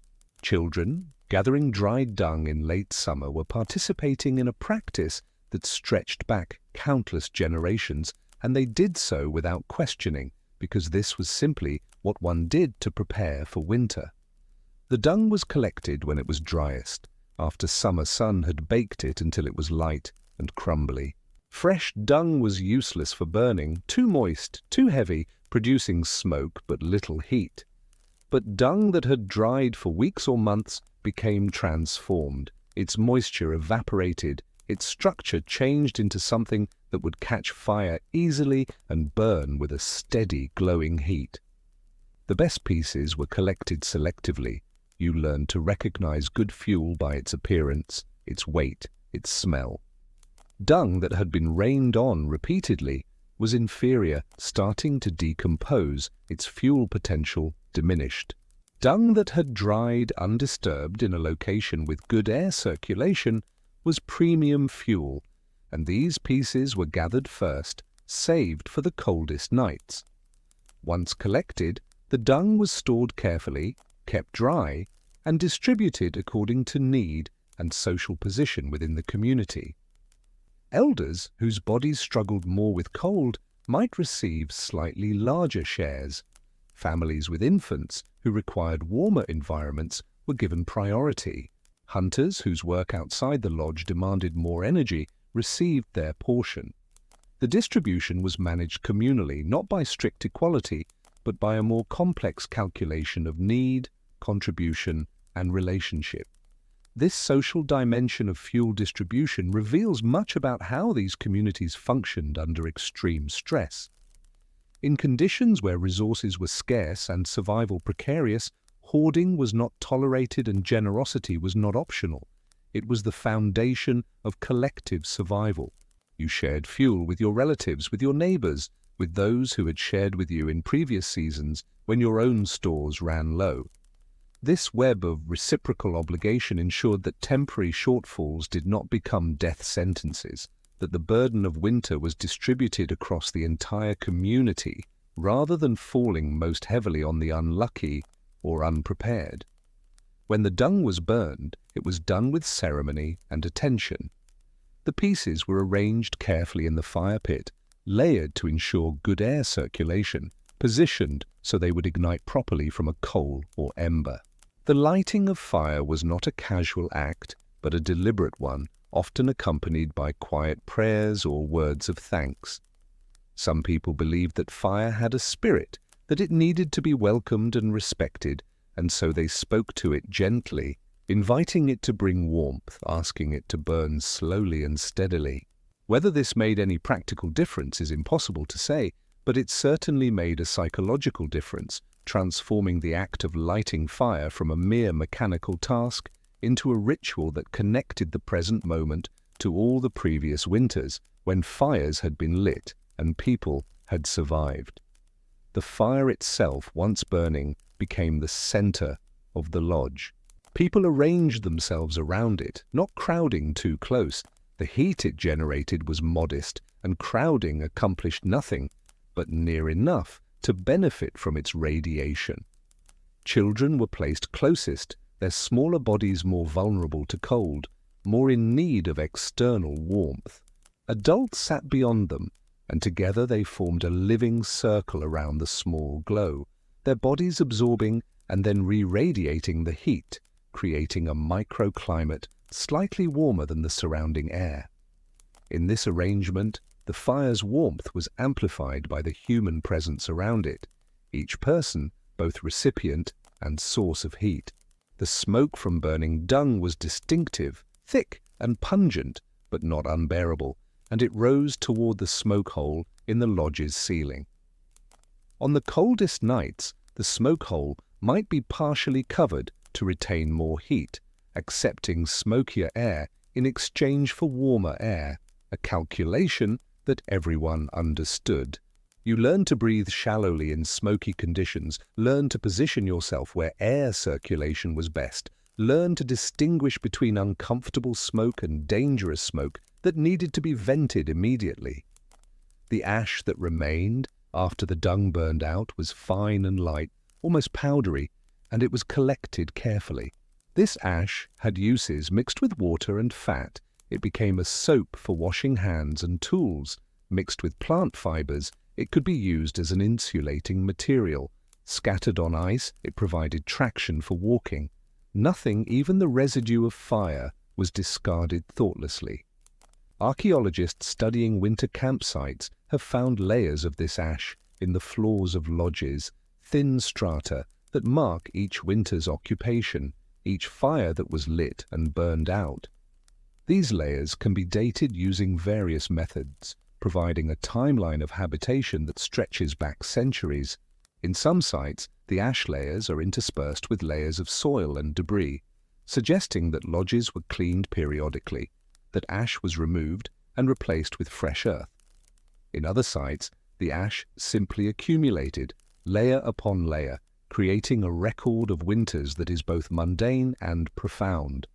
Each thin layer represents cold nights, hungry days, the quiet determination to survive until spring. But beyond the practical use of buffalo dung as fuel, there was a symbolic dimension that is harder to recover from the archaeological record, but no less real. Fire was understood not just as a physical phenomenon, but as a spiritual force, and the way communities thought about fire shaped their relationship with winter itself. In many Plains traditions, fire was associated with the sun, with warmth, with life itself, and the maintenance of fire through winter was a way of maintaining connection to these life-giving forces. When the sun was distant and weak, when its warmth could barely be felt, the fire in the lodge was a small sun, an earthly representative of the greater power that would eventually return and drive away the cold. Some storytellers spoke of fire as having been given to people by supernatural beings who took pity on human vulnerability to cold. These stories varied in their details but shared a common theme. Fire was a gift, not a right, and it needed to be treated with respect and gratitude. To waste fire was not just impractical, but spiritually offensive, a failure to honor the gift and the giver. This belief system reinforced the practical necessity of fuel conservation, giving it a moral and spiritual dimension that went beyond mere survival calculation. You did not waste fuel because doing so was wrong in a sense that transcended simple resource management. In some communities, certain individuals were designated as fire keepers, responsible for maintaining coals from one fire to the next, ensuring that fire never went entirely out. This was a position of responsibility and some prestige because the firekeeper's diligence affected everyone's survival. If the fire went out completely, relighting it required friction or striking sparks from stone, a difficult process in cold, damp conditions and one that could fail. A firekeeper who let the fire die completely was failing the community, and while such failures were forgiven, everyone understood that accidents happened. Repeated failures might result in someone else being given the responsibility. The coals were kept wrapped in specific materials that would allow them to smolder without bursting into flame: moss, certain types of fungus, shredded bark when available. These materials and the knowledge of how to use them represented another layer of winter survival technology, less visible than lodges or clothing, but equally essential. Archaeological evidence of firekeeping is indirect but suggestive. Fire pits with continuous layers of ash and coal without breaks that would indicate complete extinction and relighting suggest that fires were maintained over long periods. In some cases, these continuous fire layers can be traced across multiple seasons, possibly indicating that coals were kept alive even through summers when fire was less necessary, a hedge against the difficulty of starting fire anew. The spiritual importance of warmth extended beyond fire itself to the broader concept of heat as a life force. Body heat was understood as a manifestation of life, and its loss was the process of dying. People who froze to death were described in ways that emphasized this understanding. They had lost their heat, their inner fire had gone out. This was not merely poetic language, but a genuine conceptual framework for understanding how life was sustained and how it ended. In this framework, the work of survival through winter was the work of maintaining the inner fire, and all the strategies discussed, eating fat, wearing insulating clothing, sleeping communally, were ways of protecting and feeding that inner fire. The external fire, the fire in the lodge pit fed by buffalo dung, was both a practical tool and a symbol of that inner fire, a reminder that warmth could be maintained, that life could continue even in conditions that seemed designed to extinguish it. There were stories told on winter nights about people who had survived impossible cold, who had been caught in blizzards far from shelter, and somehow endured. These stories emphasized spiritual strength as much as physical endurance. The survivors were people with powerful inner fires, people whose spirits refused to be extinguished. Whether these stories were literally true or partly mythologized was less important than their function. They reinforced the belief that survival was possible, that cold could be endured, that spring would come. Children listening to these stories absorbed this message, learned that their people had survived many winters, that the current winter, no matter how harsh, was survivable. The archaeological traces of winter survival, the ash layers, the fuel caches, the carefully constructed lodges, are silent on the spiritual dimensions of this survival, but those dimensions were real and important. The material culture of winter survival was embedded in a web of beliefs, stories, and practices that gave meaning to the hardship and made endurance psychologically possible. To modern eyes, burning buffalo dung might seem primitive or desperate, but to the people who did it, it was sophisticated resource use, practical technology, and spiritual practice all intertwined.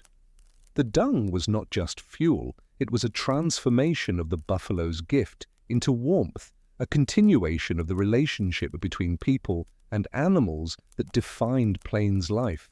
The fire was not just heat, it was connection to the sun, to life, to the spiritual forces that sustained existence.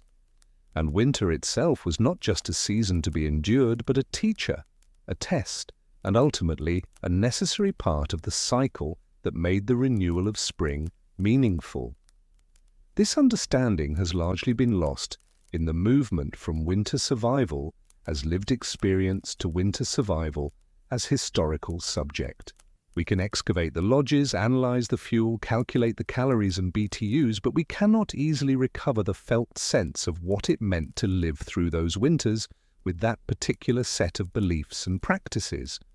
What remains are the objects, the bundles of dung wrapped carefully in hide, the layers of ash in the floors of abandoned lodges, and they speak, if we listen carefully, of a relationship between people and environment that was at once desperately practical and profoundly meaningful.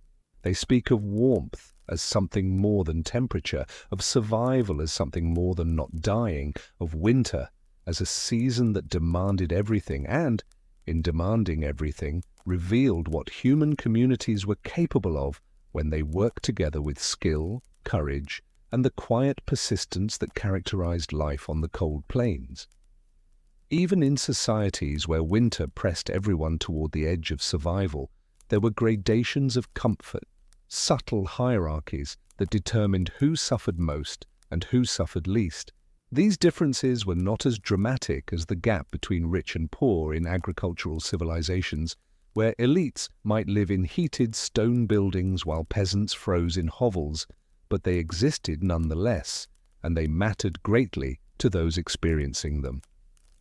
Among the plains peoples, status came primarily from demonstrated ability as a hunter, a warrior, a decision-maker, a spiritual leader, a man or woman who consistently brought home meat, who showed courage in conflict, who gave wise counsel, or who successfully performed spiritual rituals would gain respect, and with that respect came certain advantages. These advantages in winter translated into better access to resources and better positioning within the social structure of survival. Consider the lodge itself. In any winter camp, Some lodges were better positioned than others. A lodge placed in a sheltered depression, protected from wind by the natural landscape, was warmer than one on exposed ground. A lodge with access to a nearby water source that did not freeze completely was more convenient than one where water had to be carried from a distance. These prime locations were not distributed randomly but went to those with higher status, and this privilege, while subtle, had real effects on winter comfort. The difference between a well-positioned and poorly positioned lodge might be only a few degrees of temperature, but over the course of a winter those degrees accumulated into significantly less suffering for those fortunate enough to occupy the better sites. Inside the lodge, positioning also mattered. The warmest spot, closest to any fire and farthest from drafts, was typically occupied by elders and leaders, while younger people and those with lower status slept in colder positions nearer the walls. This was justified by respect for elders and by the practical argument that leaders needed to remain healthy to make decisions affecting everyone's survival, but it nonetheless meant that some people slept warmer than others.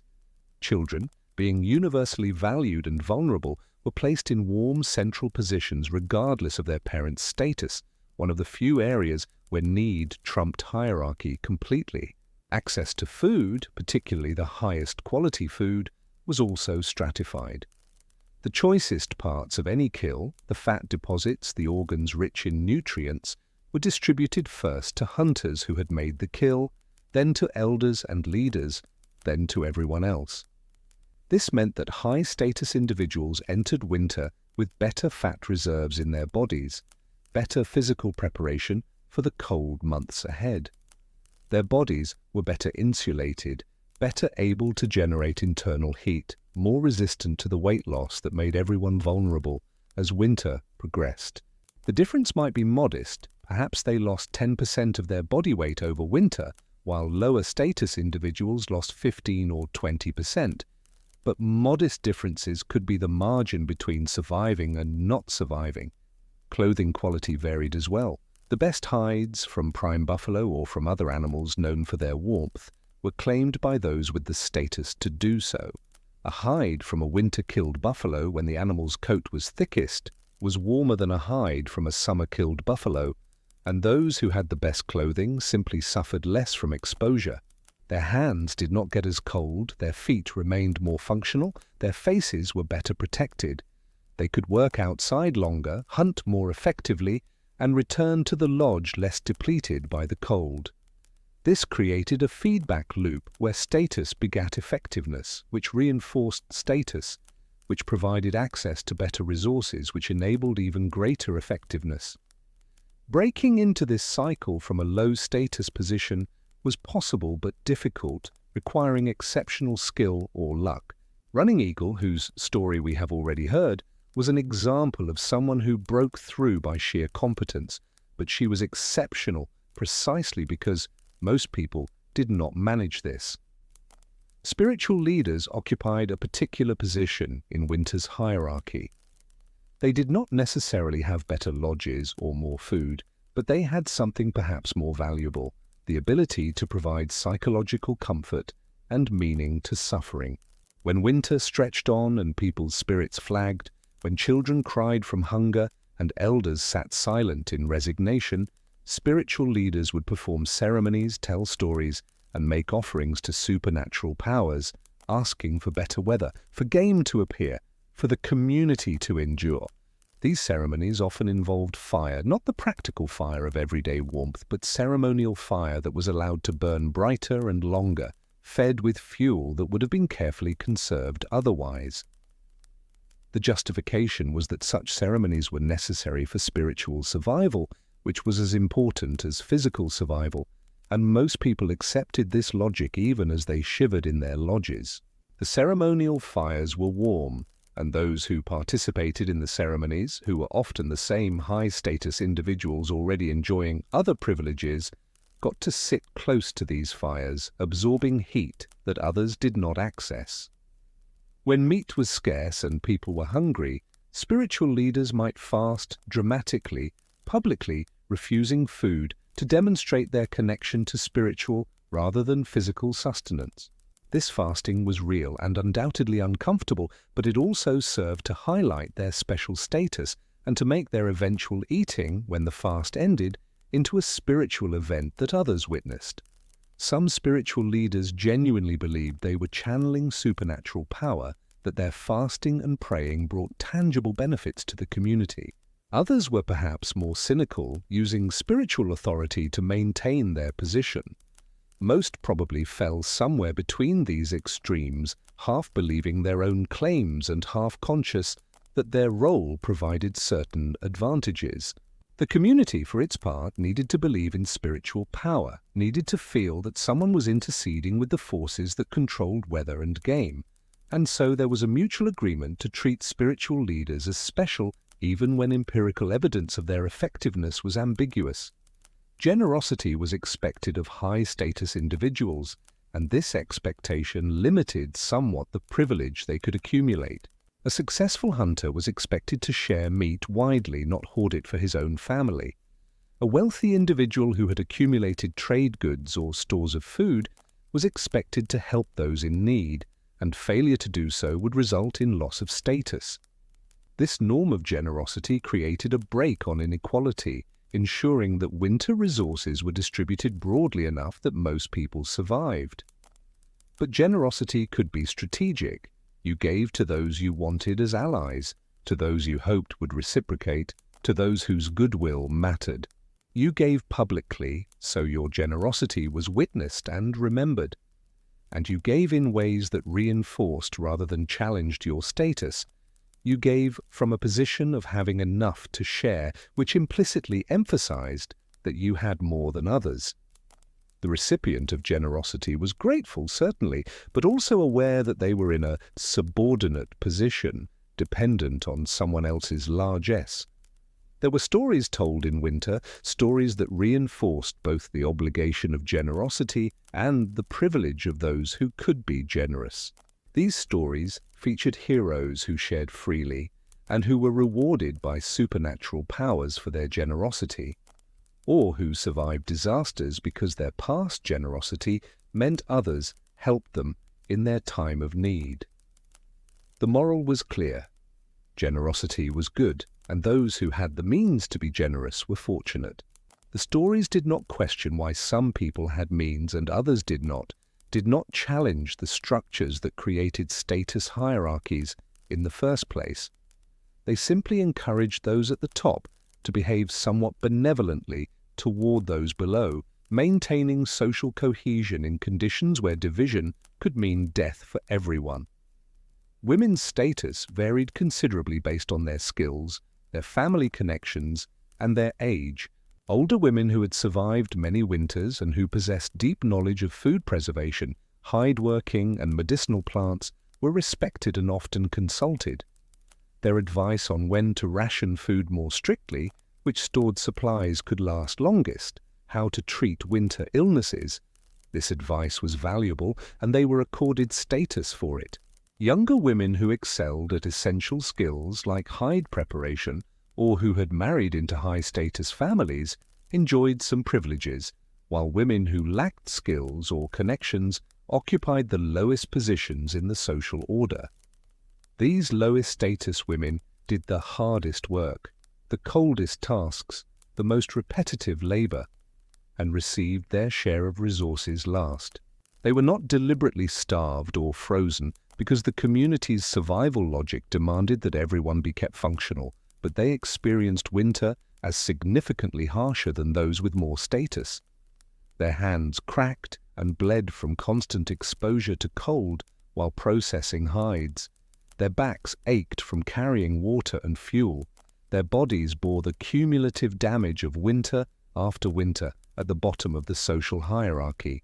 In some camps, slaves existed, individuals captured in raids from enemy groups who occupied a position outside the normal social structure and below even the lowest status free community members. These slaves did the worst work in winter, breaking through ice to access water, collecting fuel in the most exposed locations, processing hides outside in brutal cold, while others worked inside.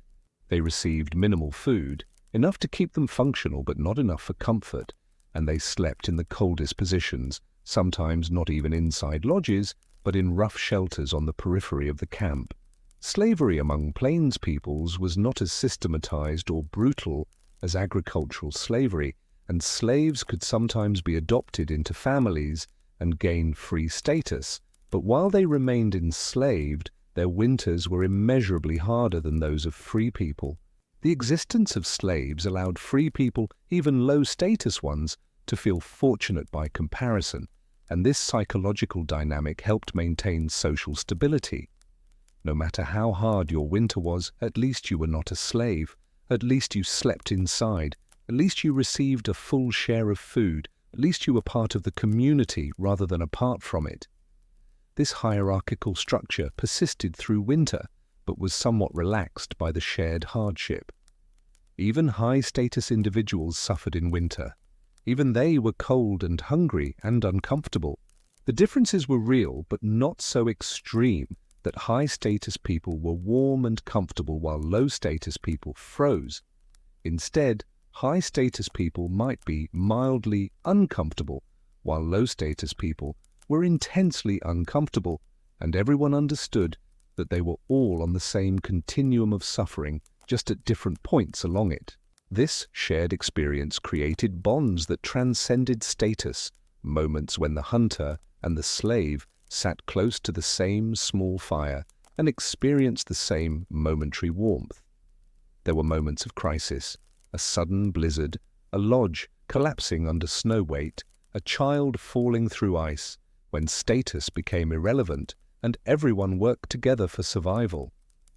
These moments were remembered, spoken of afterward, and they served to remind everyone that beneath the status differences, they were all human beings in the same vulnerable position relative to winter's power.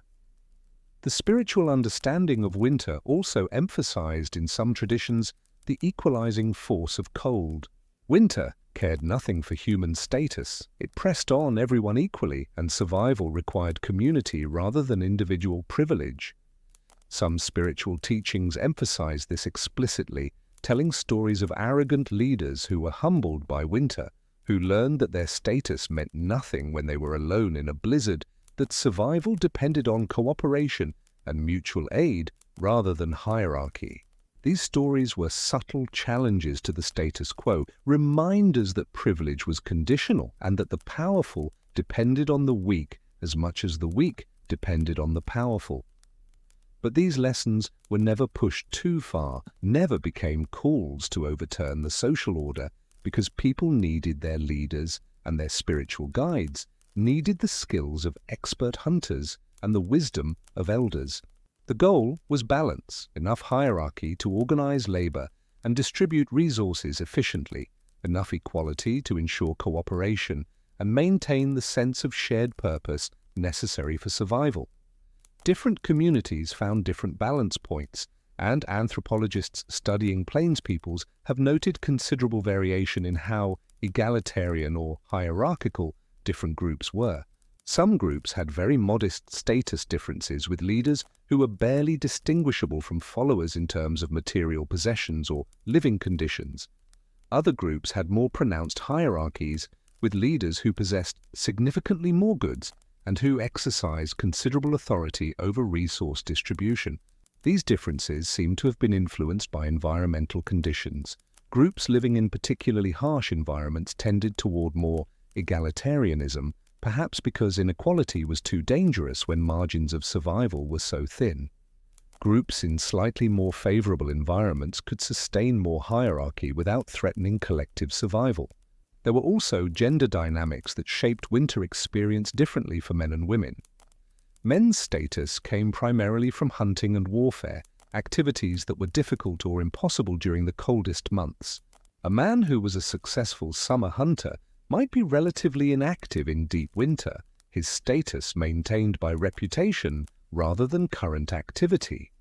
Women's work, by contrast, was constant. Hides needed processing, clothing needed repair, food needed preparation, and women's status could be more stable across seasons because it was based on skills that remained relevant year-round.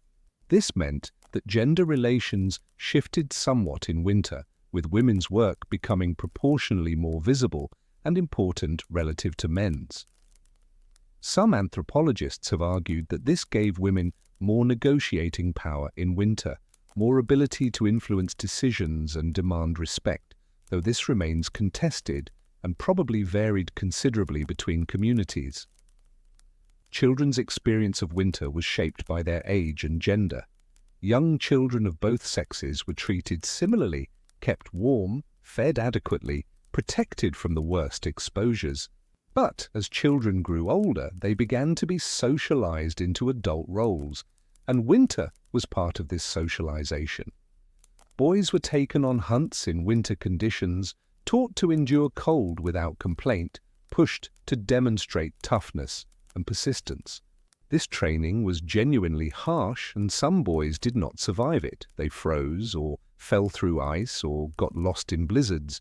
But those who survived emerged with skills and a psychological toughness that served them for the rest of their lives.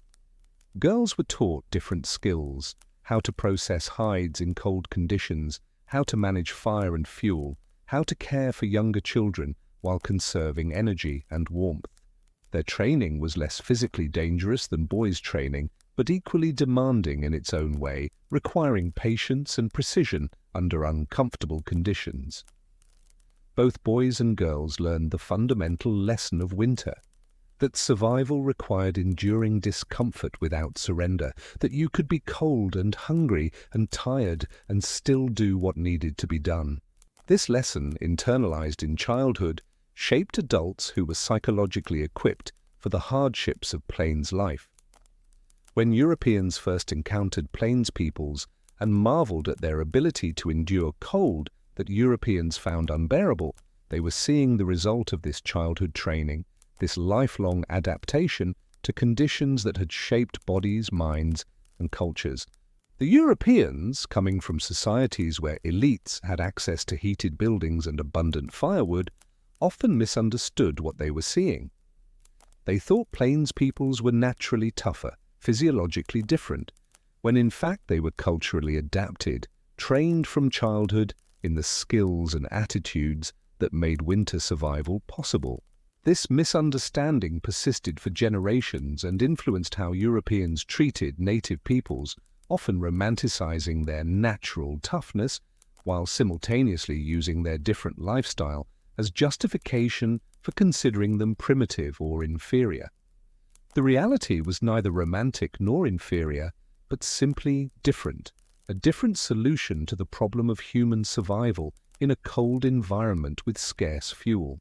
The solution involved accepting significant discomfort, developing specific skills, creating social structures that balanced hierarchy with cooperation, and embedding all of this in spiritual frameworks that made the suffering meaningful.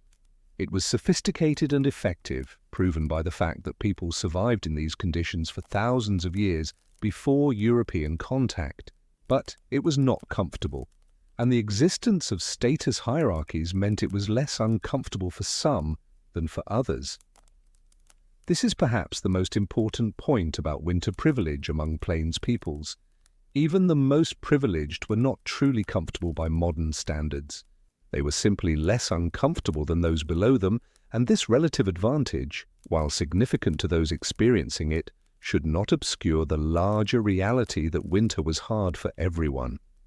The leader, sleeping in the warmest part of the lodge, was still sleeping on frozen ground under buffalo hides, still waking with frost on his breath, still eating rationed food and facing the possibility of starvation if the winter stretched too long. His privilege was real but modest, a slightly thicker hide, a slightly better position, a slightly larger share of scarce resources. When we think about social inequality in winter survival, we need to hold two truths simultaneously: that inequality existed and mattered greatly to those experiencing it, and that even the privileged were enduring conditions that were objectively harsh. This is different from most forms of social inequality, where elites live in genuine comfort while the poor suffer. Among winter plains peoples, there was no genuine comfort, only degrees of hardship, and this reality shaped social relations in distinctive ways. Resentment of privilege was muted by the visible evidence that even the privileged suffered. Generosity from the privileged was motivated partly by genuine fellow feeling, by the recognition that everyone was struggling. The social contract that bound the community together was not imposed from above or grudgingly accepted from below, but mutually negotiated because everyone understood that survival depended on cooperation. This does not mean winter was egalitarian or that status differences were trivial. They were not. But it does mean that the experience of shared hardship created social bonds that might not have existed in easier conditions, and that these bonds were part of what made survival possible. When spring finally came and the ice began to melt and the first green shoots appeared and the buffalo returned, the community that emerged was not the same as the one that had entered winter. Some people had died, particularly the very young, the very old, and the unlucky. Relationships had been strained by the proximity and stress of winter living, but there was also a sense of collective achievement, of having survived together, and this sense renewed social bonds and reinforced the cultural values that had made survival possible. The status hierarchy remained, but it had been tested and validated. Leaders who had shared generously, who had made good decisions, who had maintained morale through the hardest months, saw their status enhanced. Those who had failed, who had hoarded or made poor choices or shown cowardice, might find their status diminished, providing opportunity for others to rise. Winter was thus not only a test of physical endurance, but a test of social systems, and communities learned and adapted, changing their practices based on what had worked and what had failed. This process of adaptation was slow, playing out over many generations, but it was real, and it meant that winter survival strategies were constantly being refined. The social hierarchies we see in historical and ethnographic accounts were not fixed or ancient, but rather were themselves adaptations, solutions to the problem of organizing survival in conditions of extreme scarcity. Different solutions emerged in different places, but all shared certain features, some degree of status differentiation, balanced by norms of generosity and cooperation, concentration of resources in hands of those deemed most capable of using them effectively, balanced by obligations to share with others. Respect for age and experience, balanced by opportunity for young people to prove themselves and rise. These were not perfect systems, no social system is perfect, but they were functional systems that allowed human communities to persist in an environment that was at the edge of what human physiology could tolerate. Understanding these systems with their mixture of hierarchy and solidarity gives us insight into how human beings organize themselves under extreme stress. It shows us that while inequality seems to be a persistent feature of human societies, the forms it takes and the degree to which it is accepted or resisted are shaped by material conditions and cultural values.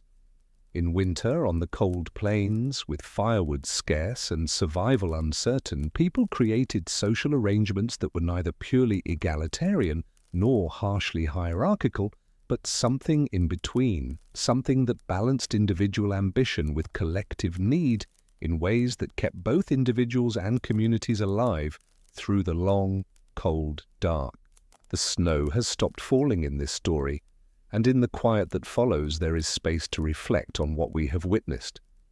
We have walked through winter as it was lived by people for whom cold was not an inconvenience, but a fundamental condition of existence, something to be navigated with skill, endured with patience, and survived through cooperation.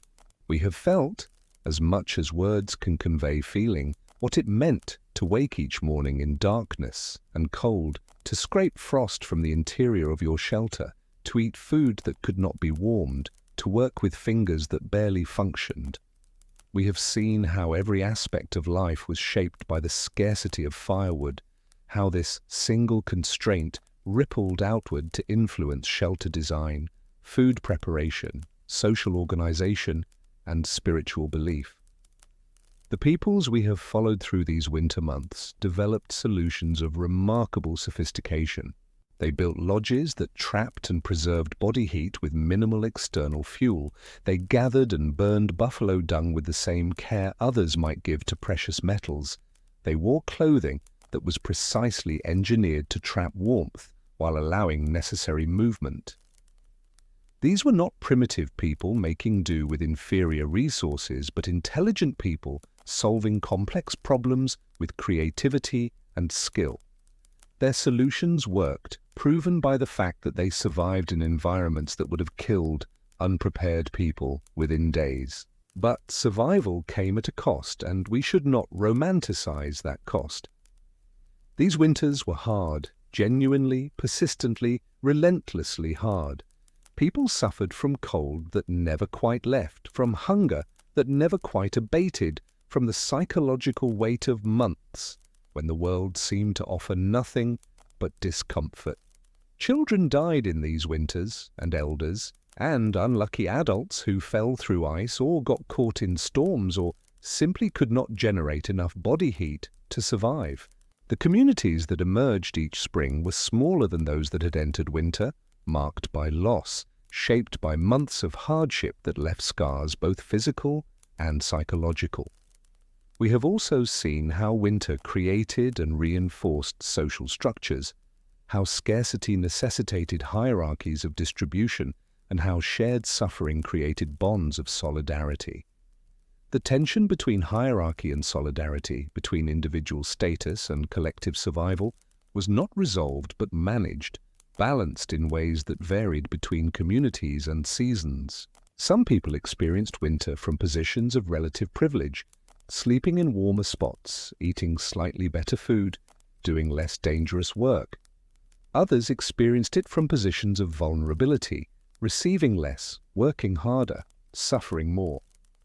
These inequalities were real and significant, even as everyone endured versions of the same fundamental hardship.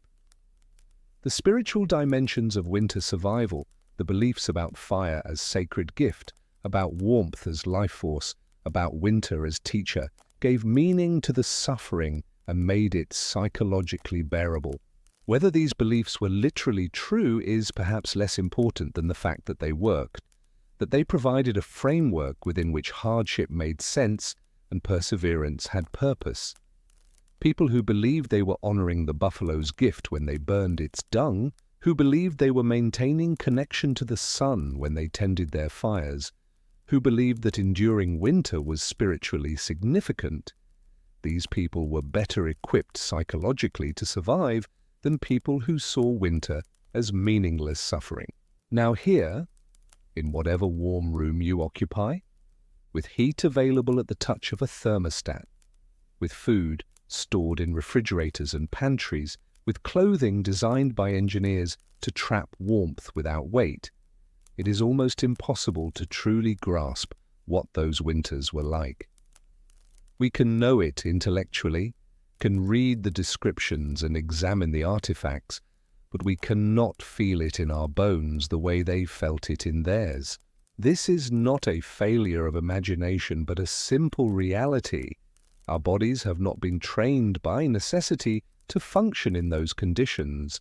Our psyches have not been shaped by the knowledge that survival is precarious and comfort is rare.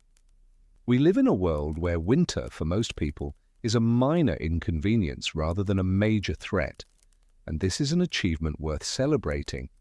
But something has been lost in the transition from their world to ours, some knowledge about what human beings are capable of when necessity demands it. The people who survived those winters were not superhuman, but they were fully human in ways we rarely have opportunity to be, pushed to their limits, dependent on each other, intimately connected to their environment, aware every day of their own fragility and mortality. There is dignity in that struggle, in the quiet competence with which they met challenges we can barely imagine. Running eagle walking for days through brutal cold to find buffalo, then walking back carrying meat that would save her community. This is heroism of a particular kind, unheroic in its execution, but profound in its meaning. The unnamed people gathering buffalo dung in late summer, knowing their winter survival depended on this unglamorous work.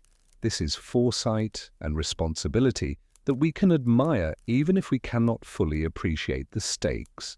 The spiritual leaders maintaining fire through long nights, singing songs that kept spirits alive when bodies were failing. This is service to community that transcends mere material survival.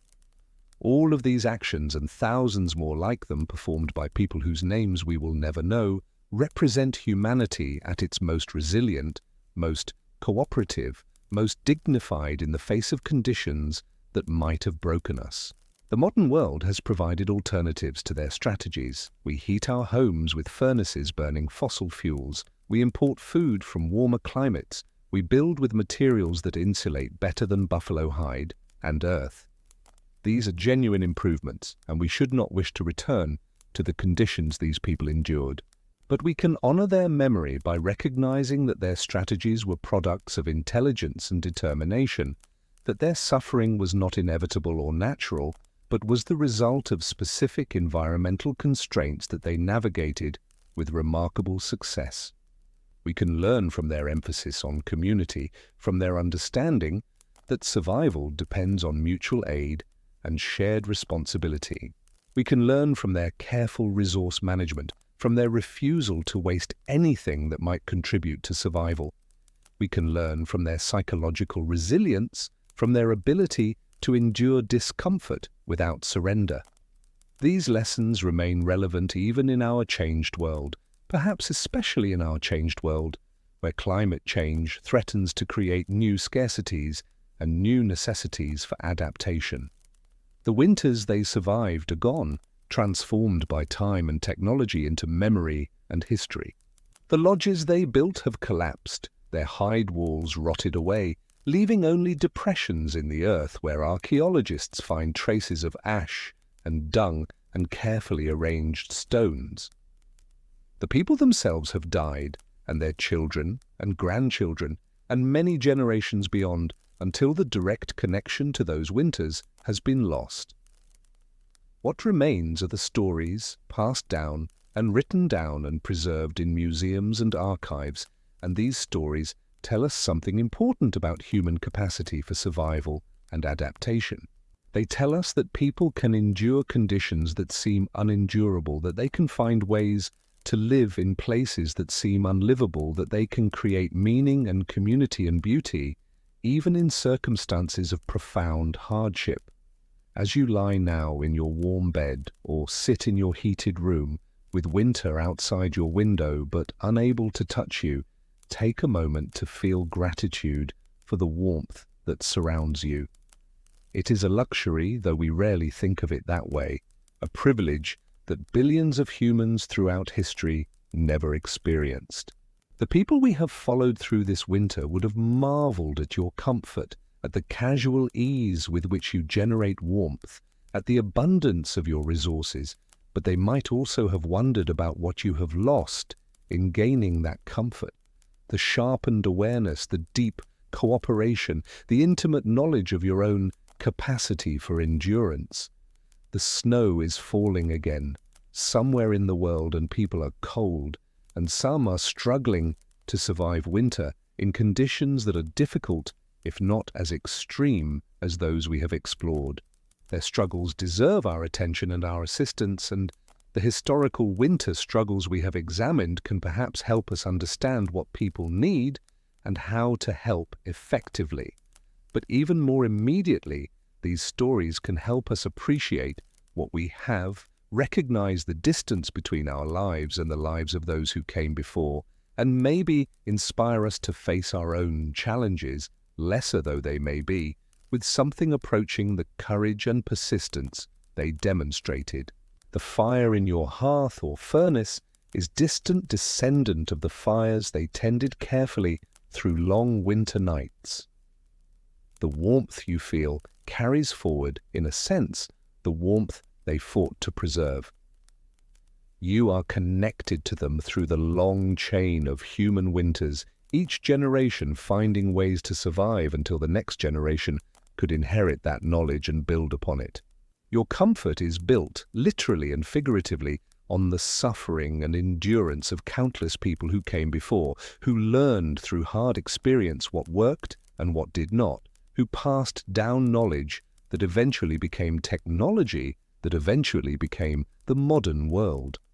Honor them by not forgetting that the comfort you enjoy was hard-won, that winter was once a deadly, serious challenge, that survival required everything people had to give.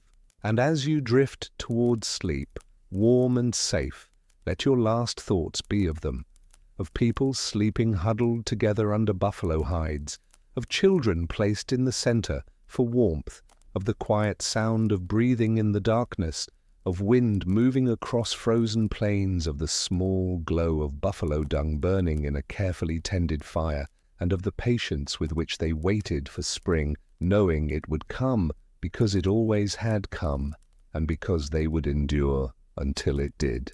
May you rest well. May your night be warm. And may you remember, in the comfort of your warmth, those who lived and died in the cold, whose stories we have followed together through this long, quiet winter night.